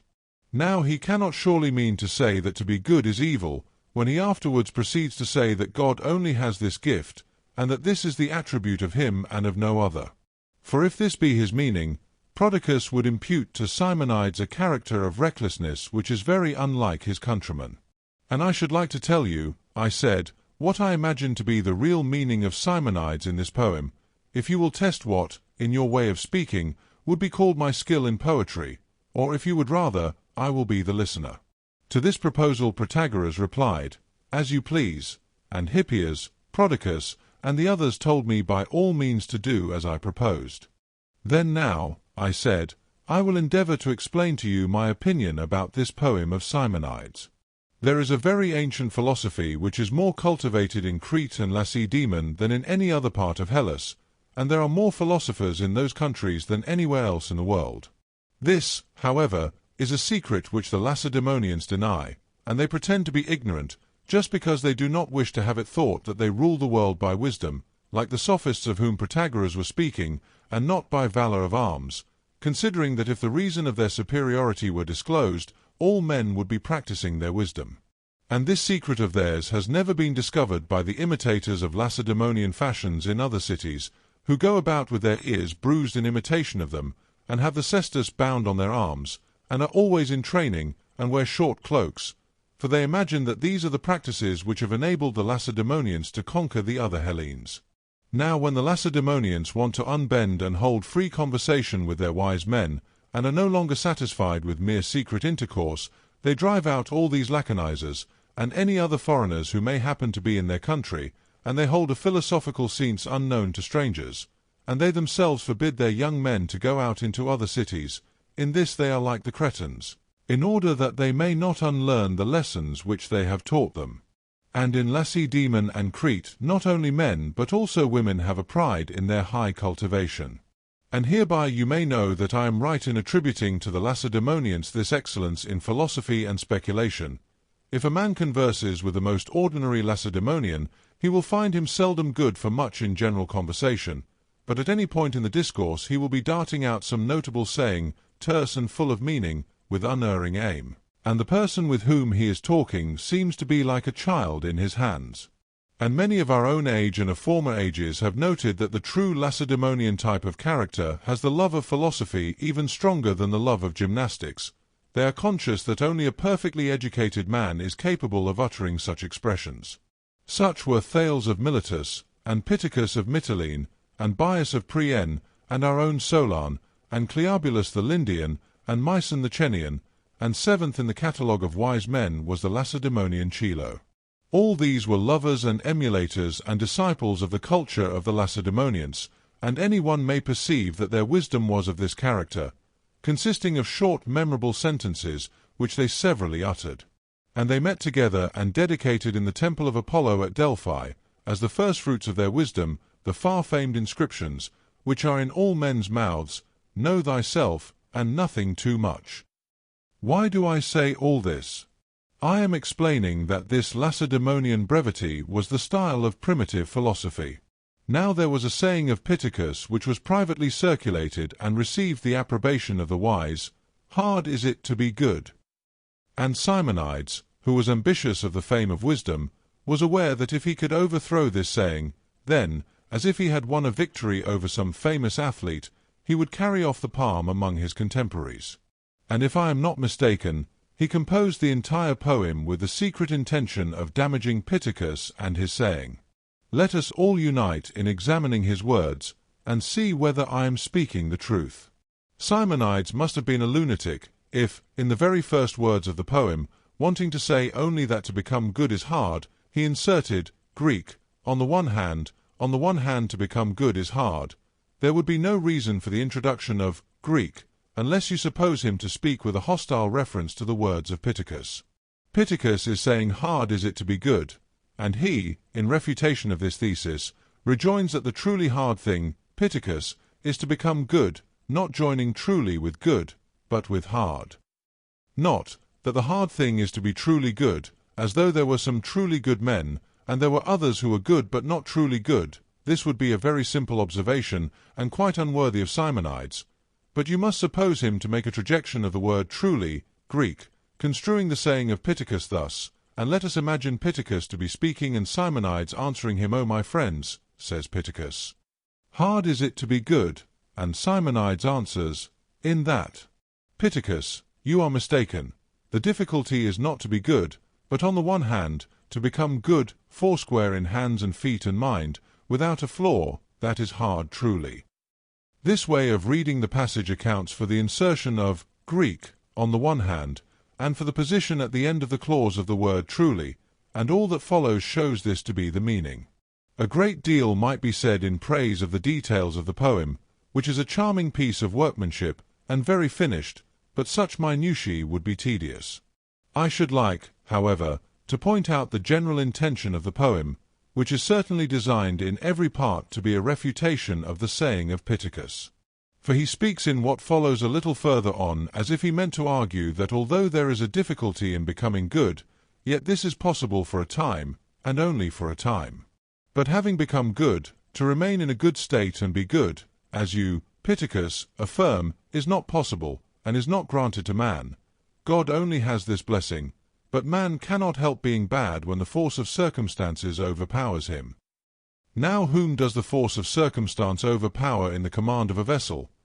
not the private individual, for he is always overpowered, and as one who is already prostrate cannot be overthrown, and only he who is standing upright, but not he who is prostrate, can be laid prostrate. So the force of circumstances can only overpower him who, at some time or other, has resources, and not him who is at all times helpless. The descent of a great storm may make the pilot helpless, or the severity of the season the husbandman or the physician. For the good may become bad, as another poet witnesses. The good are sometimes good and sometimes bad. But the bad does not become bad, he is always bad. So that when the force of circumstances overpowers the man of resources and skill and virtue, then he cannot help being bad. And you, Pittacus, are saying, "Hard is it to be good." Now there is a difficulty in becoming good, and yet this is possible, but to be good is an impossibility. For he who does well is the good man, and he who does ill is the bad. But what sort of doing is good in letters? And what sort of doing makes a man good in letters? Clearly the knowing of them. And what sort of well-doing makes a man a good physician? Clearly the knowledge of the art of healing the sick. But he who does ill is the bad. Now who becomes a bad physician? Clearly he who is in the first place a physician, and in the second place a good physician, for he may become a bad one also, but none of us unskilled individuals can by any amount of doing ill become physicians, any more than we can become carpenters or anything of that sort, and he who by doing ill cannot become a physician at all, clearly cannot become a bad physician. In like manner the good may become deteriorated by time, or toil, or disease, or other accident. The only real doing ill is to be deprived of knowledge, but the bad man will never become bad, for he is always bad, and if he were to become bad, he must previously have been good. Thus the words of the poem tend to show that on the one hand a man cannot be continuously good, but that he may become good and may also become bad, and again that they are the best for the longest time whom the gods love. All this relates to Pittacus, as is further proved by the sequel. For he adds, "Therefore I will not throw away my span of life to no purpose in searching after the impossible, hoping in vain to find a perfectly faultless man among those who partake of the fruit of the broad-bosomed earth. If I find him, I will send you word." This is the vehement way in which he pursues his attack upon Pittacus throughout the whole poem. "But him who does no evil, voluntarily I praise and love, not even the gods war against necessity." All this has a similar drift, for Simonides was not so ignorant as to say that he praised those who did no evil voluntarily, as though there were some who did evil voluntarily.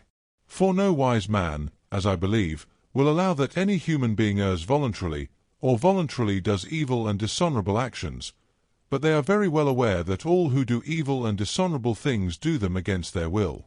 And Simonides never says that he praises him who does no evil voluntarily. The word voluntarily applies to himself.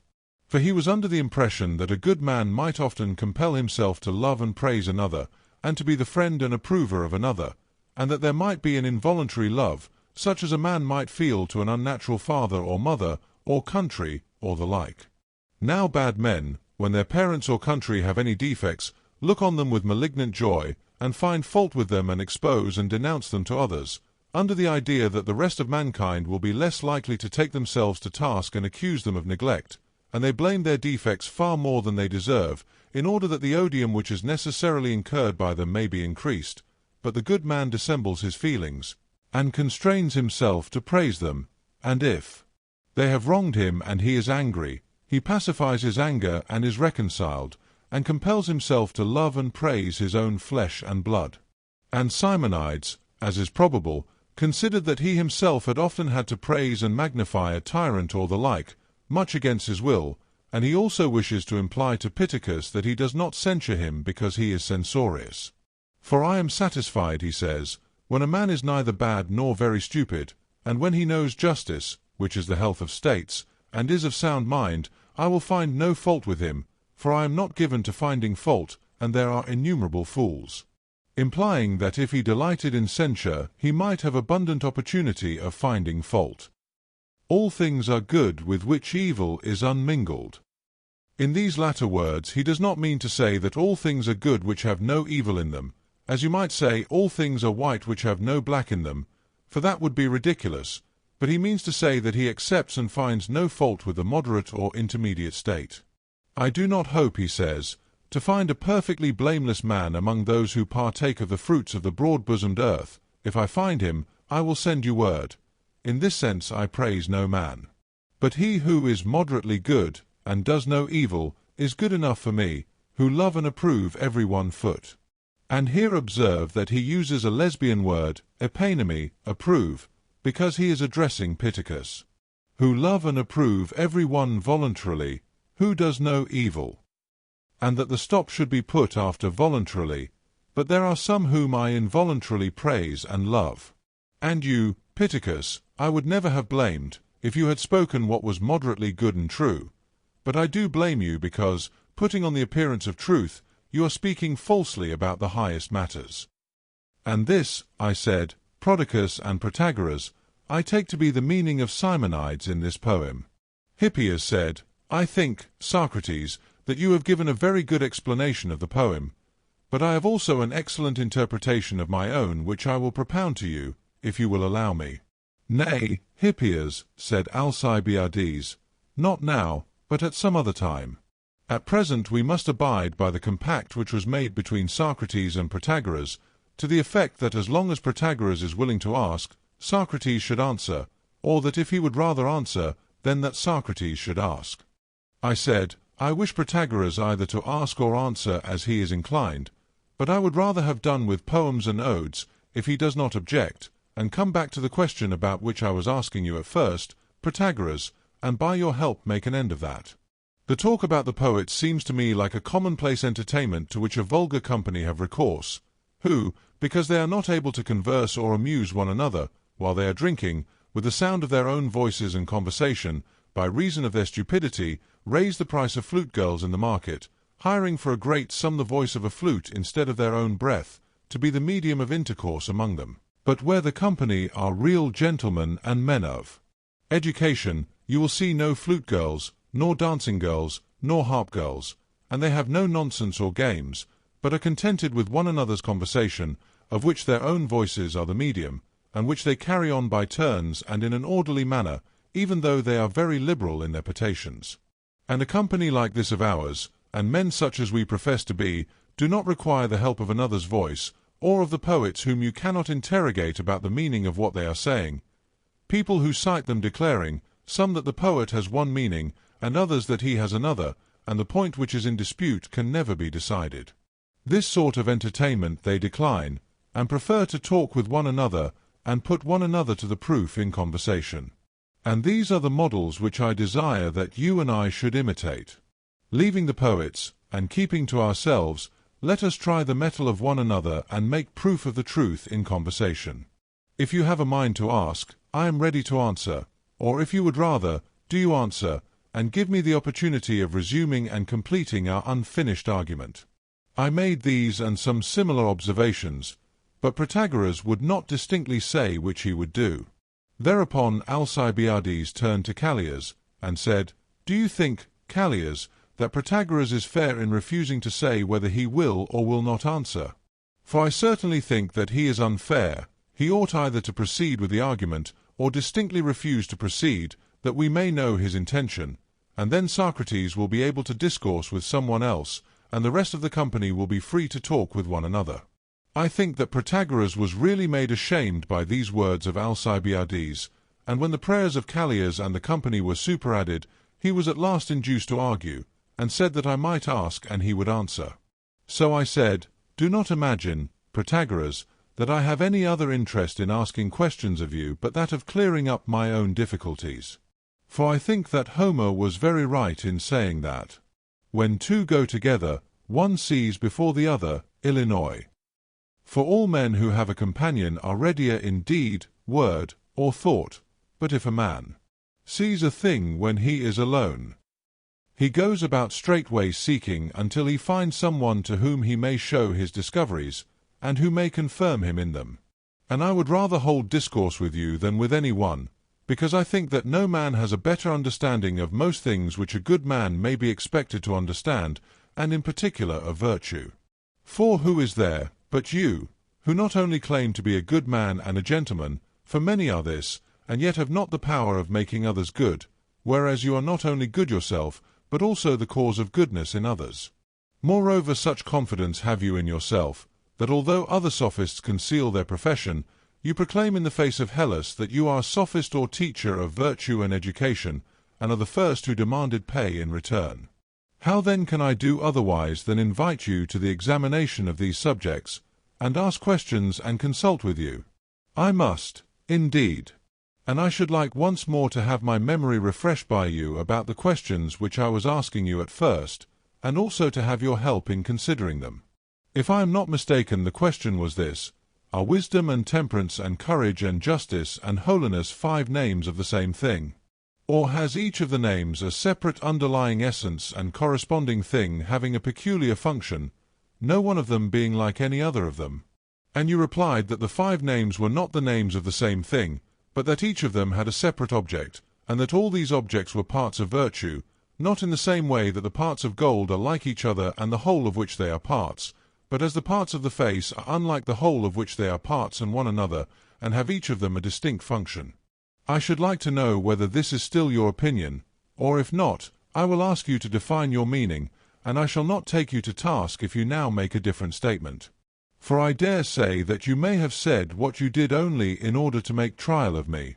I answer, Socrates, he said, that all these qualities are parts of virtue, and that 4 out of the 5 are to some extent similar, and that the 5th of them, which is courage, is very different from the other 4, as I prove in this way. You may observe that many men are utterly unrighteous, unholy, intemperate, ignorant, who are nevertheless remarkable for their courage. Stop, I said, I should like to think about that. When you speak of brave men, do you mean the confident, or another sort of nature? Yes, he said, I mean the impetuous, ready to go at that which others are afraid to approach. In the next place, you would affirm virtue to be a good thing, of which good thing you assert yourself to be a teacher. Yes, he said, I should say the best of all things, if I am in my right mind. And is it partly good and partly bad, I said, or wholly good? Wholly good, and in the highest degree. Tell me then, who are they who have confidence when diving into a well?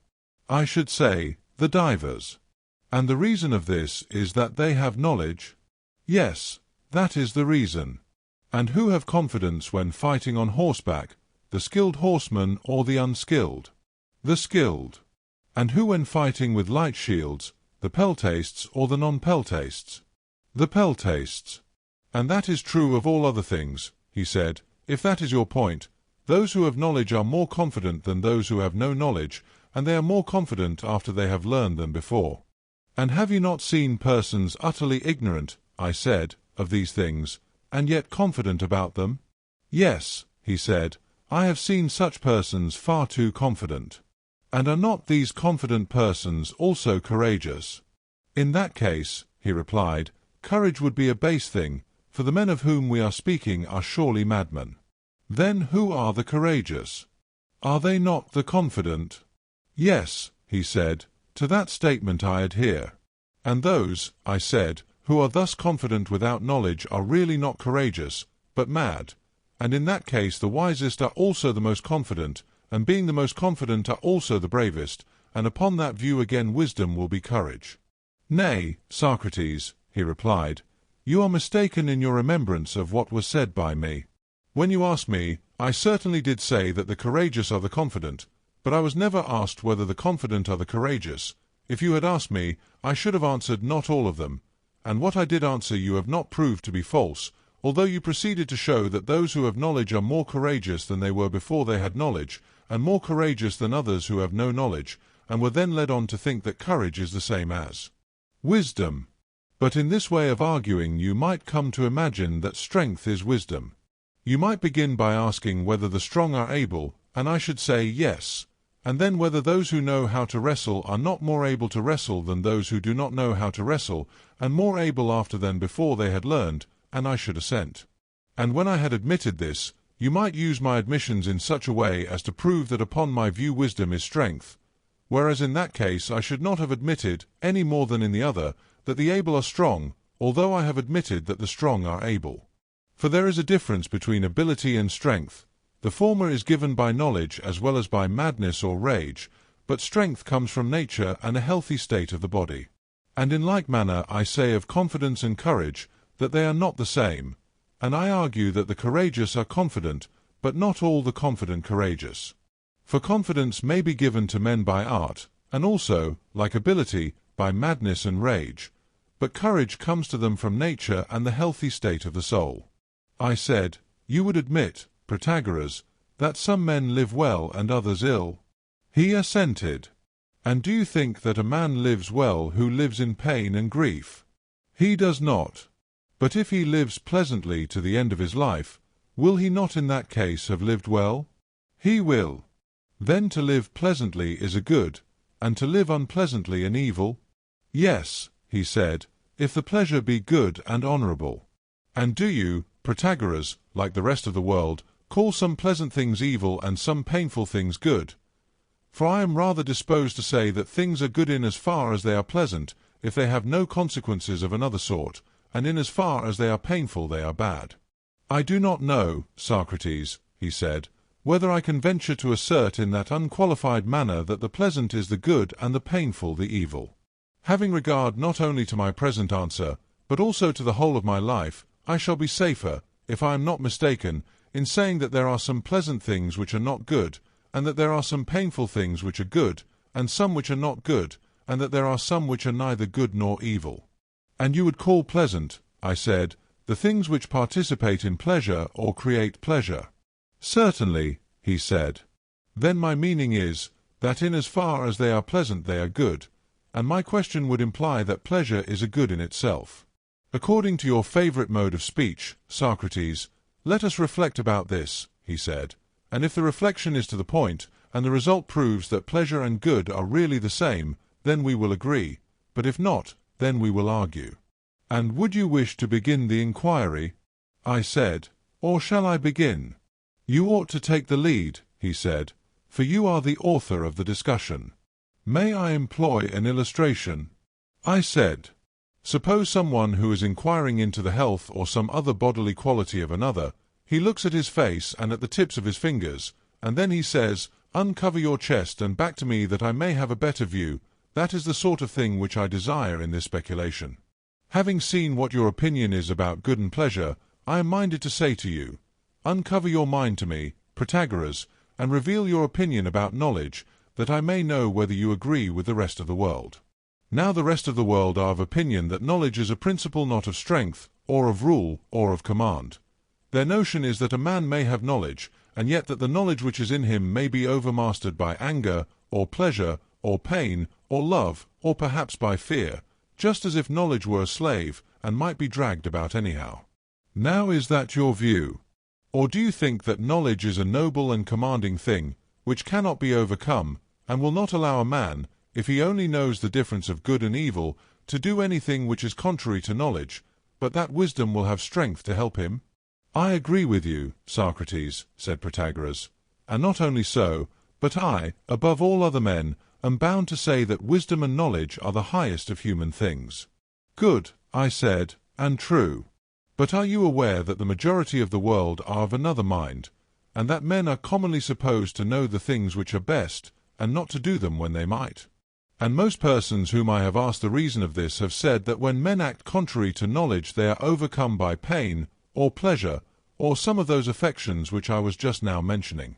Yes, Socrates, he replied, and that is not the only point about which mankind are in error. Suppose, then, that you and I endeavour to instruct and inform them what is the nature of this affection which they call being overcome by pleasure, and which they affirm to be the reason why they do not always do what is best. When we say to them, friends, you are mistaken, and are saying what is not true, they would probably reply, Socrates and Protagoras, if this affection of the soul is not to be called being overcome by pleasure, pray, what is it, and by what name would you describe it? But why, Socrates, should we trouble ourselves about the opinion of the many, who just say anything that happens to occur to them? I believe, I said, that they may be of use in helping us to discover how courage is related to the other parts of virtue. If you are disposed to abide by our agreement that I should show the way in which, as I think, our recent difficulty is most likely to be cleared up, do you follow? But if not, never mind. You are quite right, he said, and I would have you proceed as you have begun. Well then, I said, let me suppose that they repeat their question, what account do you give of that which, in our way of speaking, is termed being overcome by pleasure? I should answer thus, listen, and Protagoras and I will endeavor to show you. When men are overcome by eating and drinking and other sensual desires which are pleasant, and they, knowing them to be evil, nevertheless indulge in them, would you not say that they were overcome by pleasure? They will not deny this. And suppose that you and I were to go on and ask them again, in what way do you say that they are evil, in that they are pleasant and give pleasure at the moment, or because they cause disease and poverty and other like evils in the future? Would they still be evil, if they had no attendant evil consequences, simply because they give the consciousness of pleasure of whatever nature? Would they not answer that they are not evil on account of the pleasure which is immediately given by them, but on account of the after consequences, diseases and the like? I believe, said Protagoras, that the world in general would answer as you do. And in causing diseases do they not cause pain? And in causing poverty do they not cause pain? They would agree to that also, if I am not mistaken? Protagoras assented. Then I should say to them, in my name and yours, do you think them evil for any other reason, except because they end in pain and rob us of other pleasures? There again they would agree. We both of us thought that they would. And then I should take the question from the opposite point of view, and say, friends, when you speak of goods being painful, do you not mean remedial goods, such as gymnastic exercises, and military service, and the physician's use of burning, cutting, drugging, and starving? Are these the things which are good but painful? They would assent to me. He agreed. And do you call them good because they occasion the greatest immediate suffering and pain, or because, afterwards, they bring health and improvement of the bodily condition and the salvation of states and power over others and wealth? They would agree to the latter alternative, if I am not mistaken. He assented. Are these things good for any other reason except that they end in pleasure, and get rid of and avert pain? Are you looking to any other standard but pleasure and pain when you call them good? They would acknowledge that they were not. I think so, said Protagoras. And do you not pursue after pleasure as a good, and avoid pain as an evil? He assented. Then you think that pain is an evil and pleasure is a good, and even pleasure you deem an evil, when it robs you of greater pleasures than it gives, or causes pains greater than the pleasure. If, however, you call pleasure an evil in relation to some other end or standard, you will be able to show us that standard. But you have none to show. I do not think that they have, said Protagoras. And have you not a similar way of speaking about pain? You call pain a good when it takes away greater pains than those which it has, or gives pleasures greater than the pains. Then if you have some standard other than pleasure and pain to which you refer when you call actual pain a good, you can show what that is. But you cannot. True, said Protagoras. Suppose again, I said, that the world says to me, why do you spend many words and speak in many ways on this subject? Excuse me, friends, I should reply.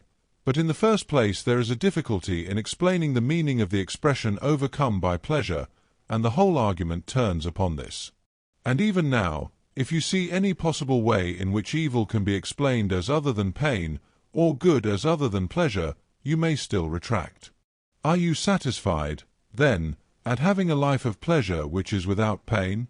If you are, and if you are unable to show any good or evil which does not end in pleasure and pain, hear the consequences. If what you say is true, then the argument is absurd which affirms that a man often does evil knowingly, when he might abstain, because he is seduced and overpowered by pleasure. Or again, when you say that a man knowingly refuses to do what is good because he is overcome at the moment by pleasure.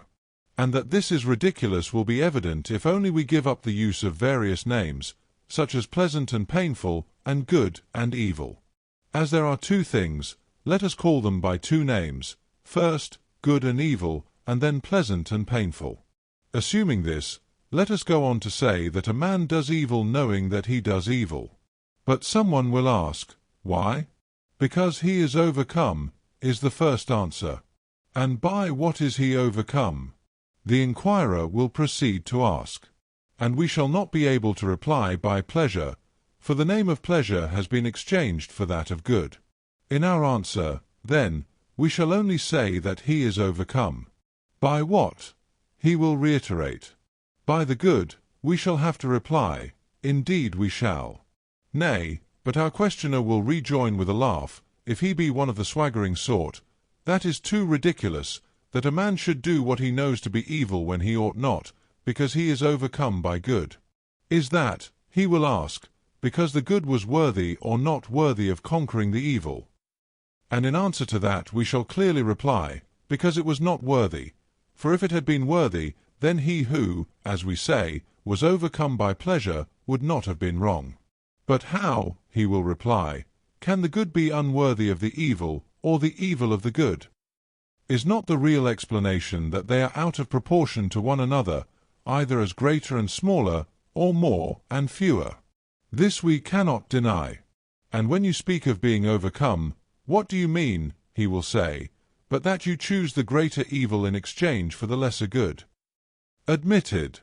And now substitute the names of pleasure and pain for good and evil, and say, not as before, that a man does what is evil knowingly, but that he does what is painful knowingly, and because he is overcome by pleasure, which is unworthy to overcome. What measure is there of the relations of pleasure to pain other than excess and defect, which means that they become greater and smaller, and more and fewer, and differ in degree? For if anyone says, yes, Socrates, but immediate pleasure differs widely from future pleasure and pain, to that I should reply, and do they differ in anything but in pleasure and pain? There can be no other measure of them. And do you, like a skilful weigher, put into the balance the pleasures and the pains, and their nearness and distance, and weigh them, and then say which outweighs the other?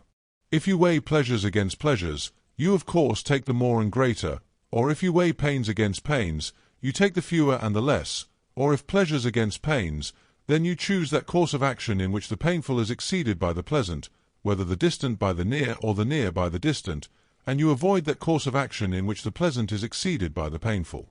Would you not admit, my friends, that this is true? I am confident that they cannot deny this.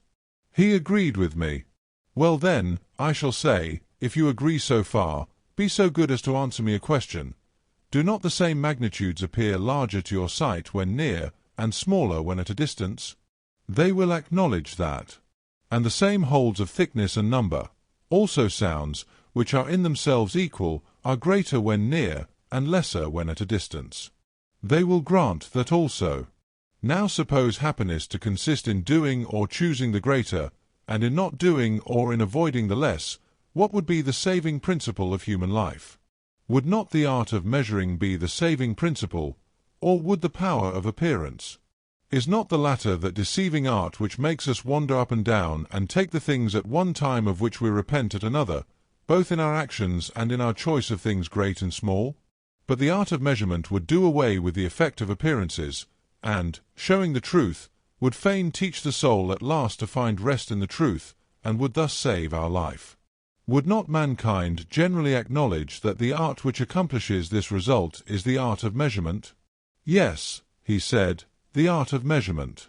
Suppose, again, the salvation of human life to depend on the choice of odd and even, and on the knowledge of when a man ought to choose the greater or less, either in reference to themselves or to each other, and whether near or at a distance, what would be the saving principle of our lives? Would not knowledge, a knowledge of measuring, when the question is one of excess and defect, and a knowledge of number, when the question is of odd and even? The world will assent, will they not? Protagoras himself thought that they would. Well then, my friends, I say to them, seeing that the salvation of human life has been found to consist in the right choice of pleasures and pains, in the choice of the more and the fewer, and the greater and the less, and the nearer and remoter, must not this measuring be a consideration of their excess and defect and equality in relation to each other? This is undeniably true. And this, as possessing measure, must undeniably also be an art and science. They will agree, he said. The nature of that art or science will be a matter of future consideration, but the existence of such a science furnishes a demonstrative answer to the question which you asked of me and Protagoras. At the time when you asked the question, if you remember, both of us were agreeing that there was nothing mightier than knowledge, and that knowledge, in whatever existing, must have the advantage over pleasure and all other things. And then you said that pleasure often got the advantage even over a man who has knowledge, and we refused to allow this, and you rejoined, O Protagoras and Socrates, what is the meaning of being overcome by pleasure if not this? Tell us what you call such a state. If we had immediately and at the time answered ignorance, you would have laughed at us. But now, in laughing at us, you will be laughing at yourselves, for you also admitted that men err in their choice of pleasures and pains, that is, in their choice of good and evil, from defect of knowledge, and you admitted further that they err not only from defect of knowledge in general, but of that particular knowledge which is called measuring. And you are also aware that the erring act which is done without knowledge is done in ignorance. This, therefore, is the meaning of being overcome by pleasure, ignorance, and that the greatest. And our friends Protagoras and Protagoras and Hippias declare that they are the physicians of ignorance, but you, who are under the mistaken impression that ignorance is not the cause, and that the art of which I am speaking cannot be taught, neither go yourselves, nor send your children, to the sophists, who are the teachers of these things. You take care of your money and give them none, and the result is that you are the worse off both in public and private life. Let us suppose this to be our answer to the world in general. And now I should like to ask you, Hippias, and you, Protagoras, as well as Protagoras, for the argument is to be yours as well as ours, whether you think that I am speaking the truth or not. They all thought that what I said was entirely true.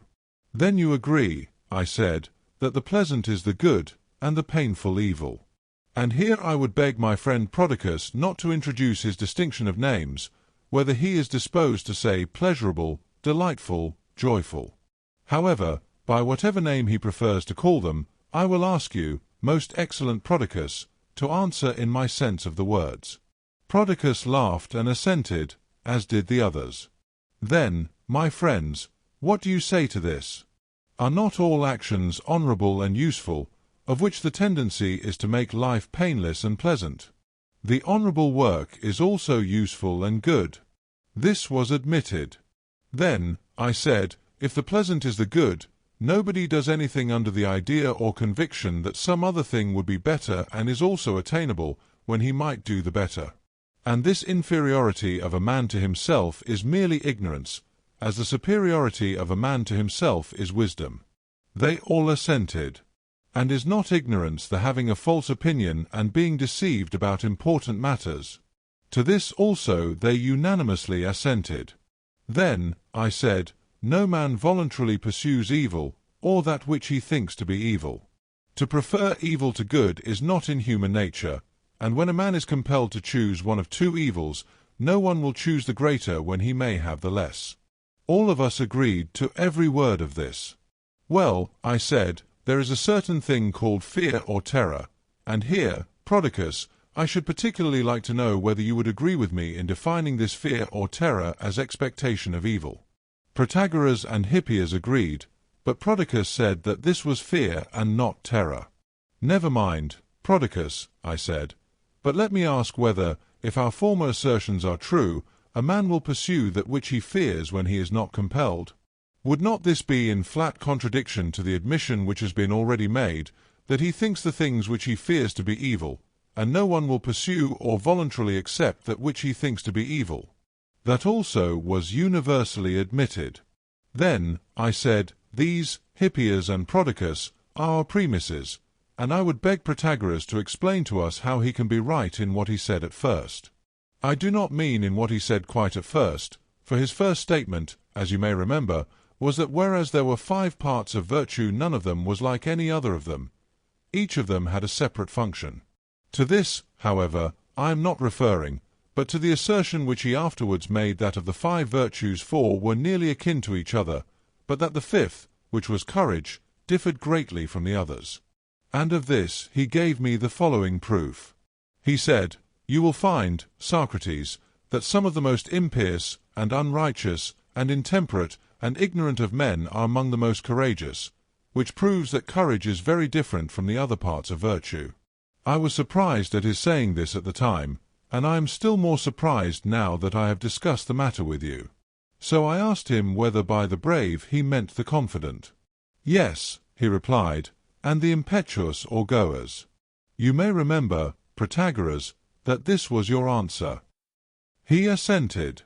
Well then, I said, tell us against what are the courageous ready to go, against the same dangers as the cowards?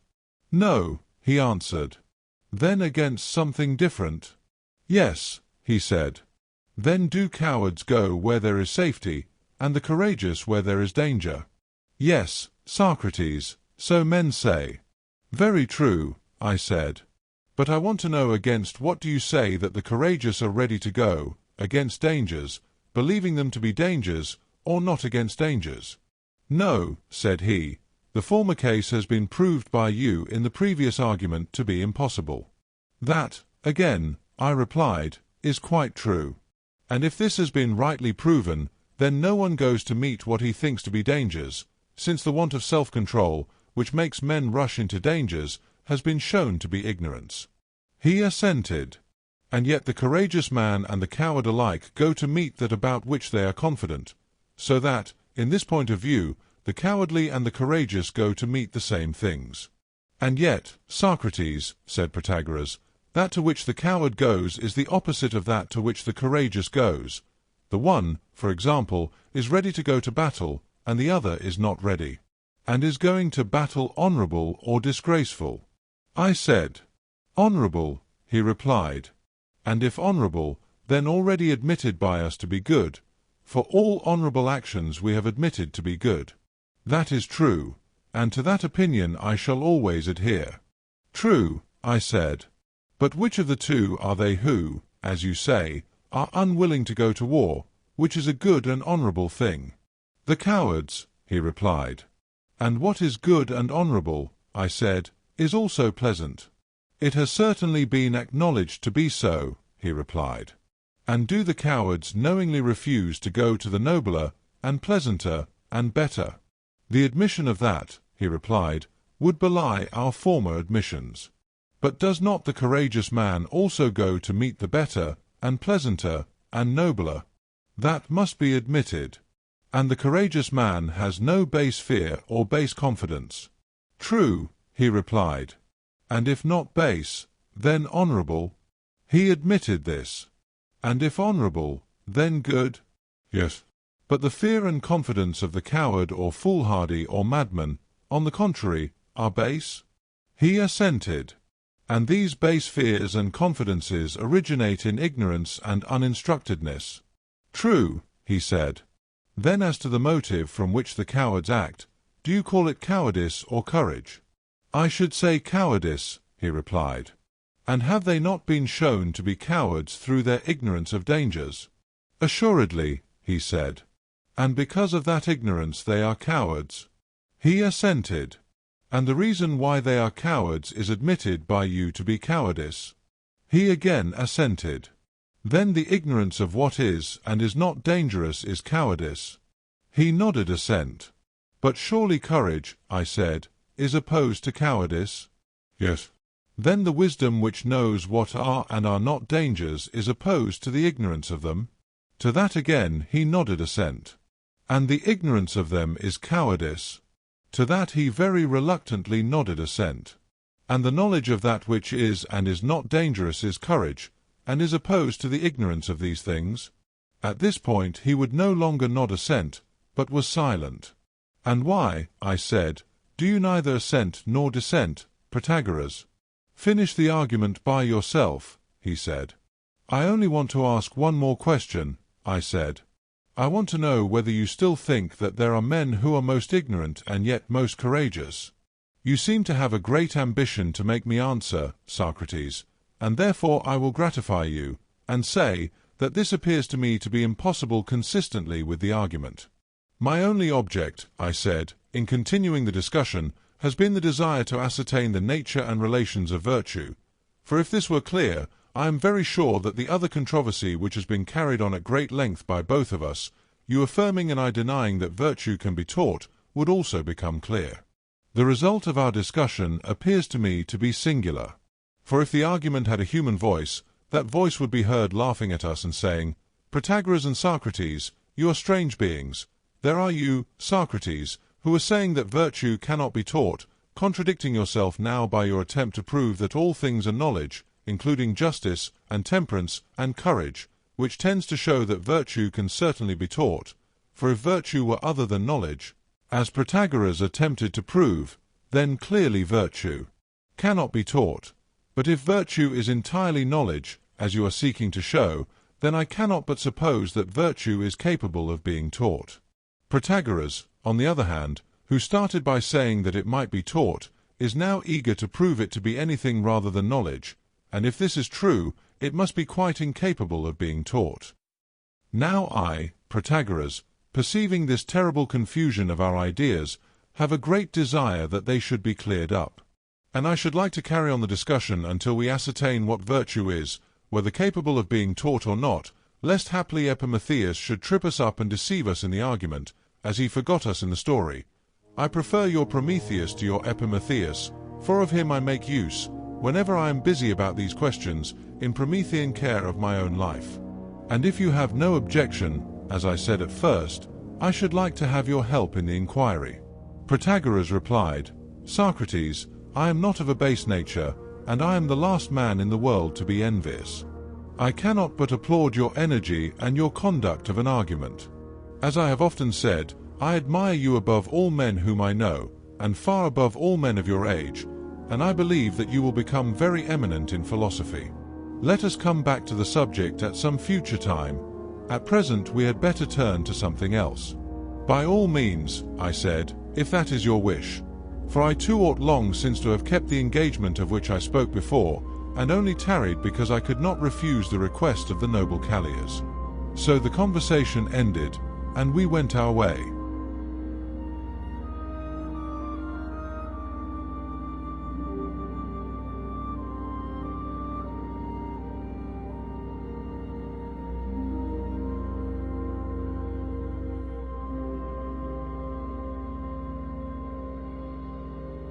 If you have enjoyed this audiobook, please consider supporting the channel in one or more of the following ways.